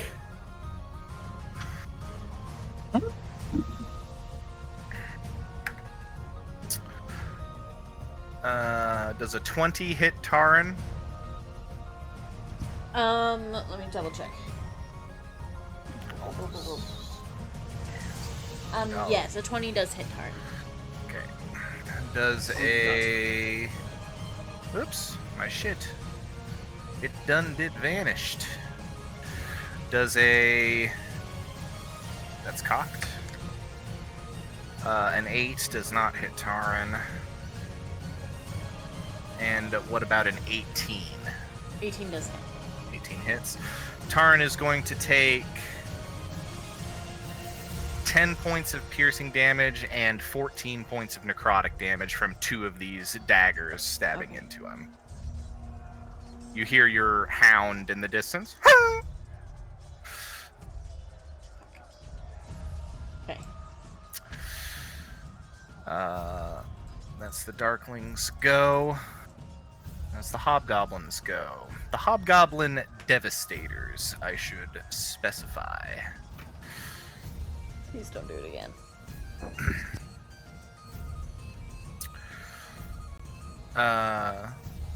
The Hobgoblins are going to... Can't do that at this exact moment. So the first one, the one that's right up against Ophalon, is going to just take his hands and reach onto his back and pull out a quarterstaff and spin it in his hand, and he's going to make a couple of quarterstaff attacks against you, Ophalon. The first one is an 8 to hit, which I do not believe hits Ophalon Thalamora. Isn't drawing and equipping a weapon an action? No, you can draw a weapon as part of the attack that you make with it. Fair enough. Alright, so what was the hit? It was an 8. No. Want to use petty? Give me just a second. No, actually, I'm gonna use my counterattacker. There you Because go. that attack missed by 5 or more, so I get to make an attack as a reaction. There you go.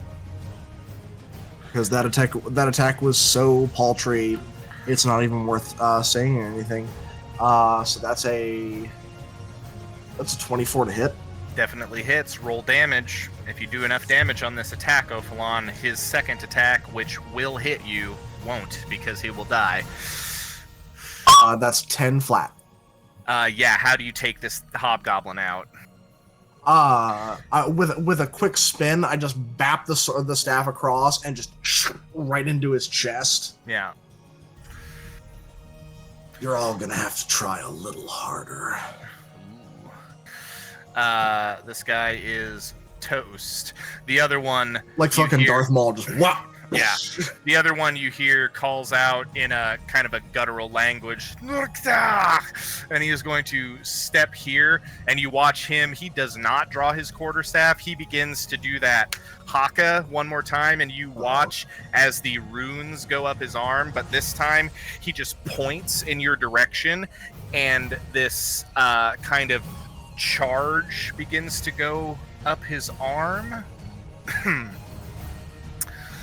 And he is going to send 2 blasts of force in your direction as he uses his devastating bolt ability.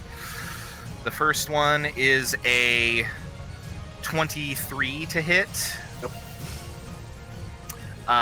You take 21 points of force damage and you are knocked prone. Okay. Second hit. Boom! The second hit, because you have been knocked prone, has disadvantage because it's a ranged attack. And again, an 8 does not hit you. So the second one goes straight over you, but the first one blasts you prone, as it blasts you into this Yeth Hound, and you just fall forward onto your face. And you see he is standing at you, and he's got his hands pointed towards you with this magic charged up.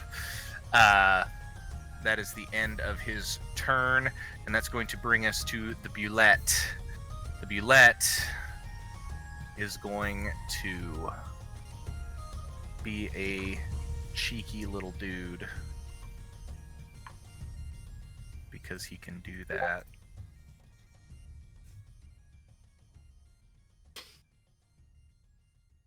That is going to be a natural 1 on his bite attack. The Bulette misses his attack. That's going to bring us back to the top of the initiative. And I think, though it is sad to do so, I am going to end the session here in the middle of combat, and we will pick this up the next time we play. Oh, come on. Why? It's a big encounter, guys, and we've been playing for a long time. It's Such a almost midnight. cliffhanger, though. If Yeah. anyone wants to stop Guys. here other than Kyle, say so now. It's 11:20, man. That's pretty late. If the DM needs Yeah. to stop, we can stop. Yeah. If the It's DM stressful calls to run stop, it's combat. the DM's law. Like Ohm's law. I was also just gonna say, I dropped it in the chat, guys. We are like So close. solid, like 75-80% of the way to our win condition. Like we are, get those and get the fuck out. 2 people can see where they are. Yeah. Not Like I, as a quickling, can just pick up Bramble and run her in there. And then if Juniper can see through the haze of pain, she can tell us where the fucking scissors are. We just pick them up and we're Not- gone. not- We are not thrilled out. with what Nil just told Juniper, though. She's Just gotta jump. she's a liar. She Yeah, is. I know. There would be no reason for her to have kidnapped you guys and stolen your shadows if she was the right person. we're Right. just gonna give them back. No, the fuck she wasn't. Yeah, we were just gonna give them back after you guys were changelings Yeah, already. we were gonna give back all the things you took after you were part of our hive mind and had no choice but to obey Hey, us, Juniper. and then you could use them.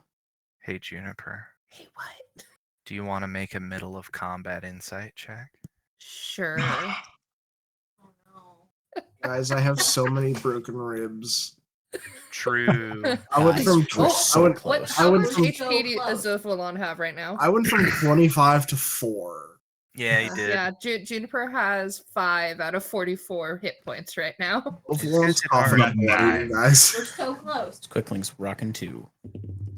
Yeah, but you've got fucking you and hit points under there. Shut up. I do have you and hit Uh. points under the Quickling hit points. That is And another factual. wild shape. Yeah. And I'm choosing a bigger one next time. This was Yeah. to get her hands free, so to speak. Alright. Mhm. You said insight, right? Uh-huh. Please. That is a Come on. 10. A 10. A 10. I mean, it's the middle of combat. You don't have much great experiences with her. She's a She's cocky bitch. Seems genuine. You guys know what would be mildly dangerous to our health, but less dangerous than the situation we're in? As soon as we get those scissors, everybody jumps in the river. We don't Yeah. have to run. We don't have to run all the way down the path to try and hope that That's that funny. Rhiannon meets us. Just hop in the river. That seems like a bad idea. Sure, a few of them. Sure, they can jump in after us, but like, I then we're in a rolled. river.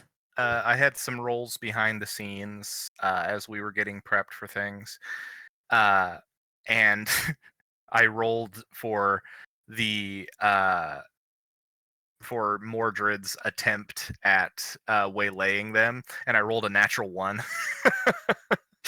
And I was like, "Well, shit." That's rough. You know, Juniper. He's kind of fucking worthless. He's kind of a cuck. Oh man. Don't say that to his face, please. Yeah, I was so I'm excited. gonna say it right to his face the I next knew time as he soon has as the I- audacity. As I was plotting this convoy for the last couple of weeks, and I was trying to figure out like a good like combination of critters to chuck at you guys that would, you know, have the chance to actually affect some of you guys and stuff like that. And I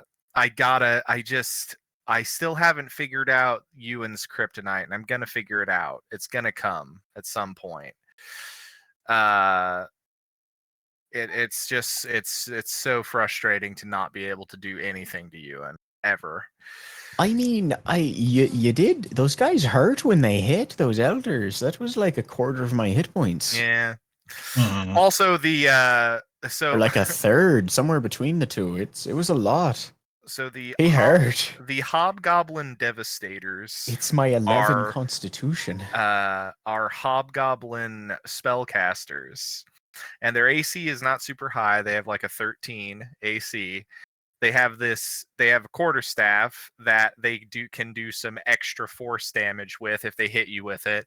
They have their devastating bolt, which is basically a souped up eldritch blast that they get to blast into people, and then they get a number of spells that they can cast up to twice per day, and one of those spells is fireball. And they also have this other really quirky ability, which is any of their allies that they can see within range, they can just make immune to the effects of their damage dealing spells.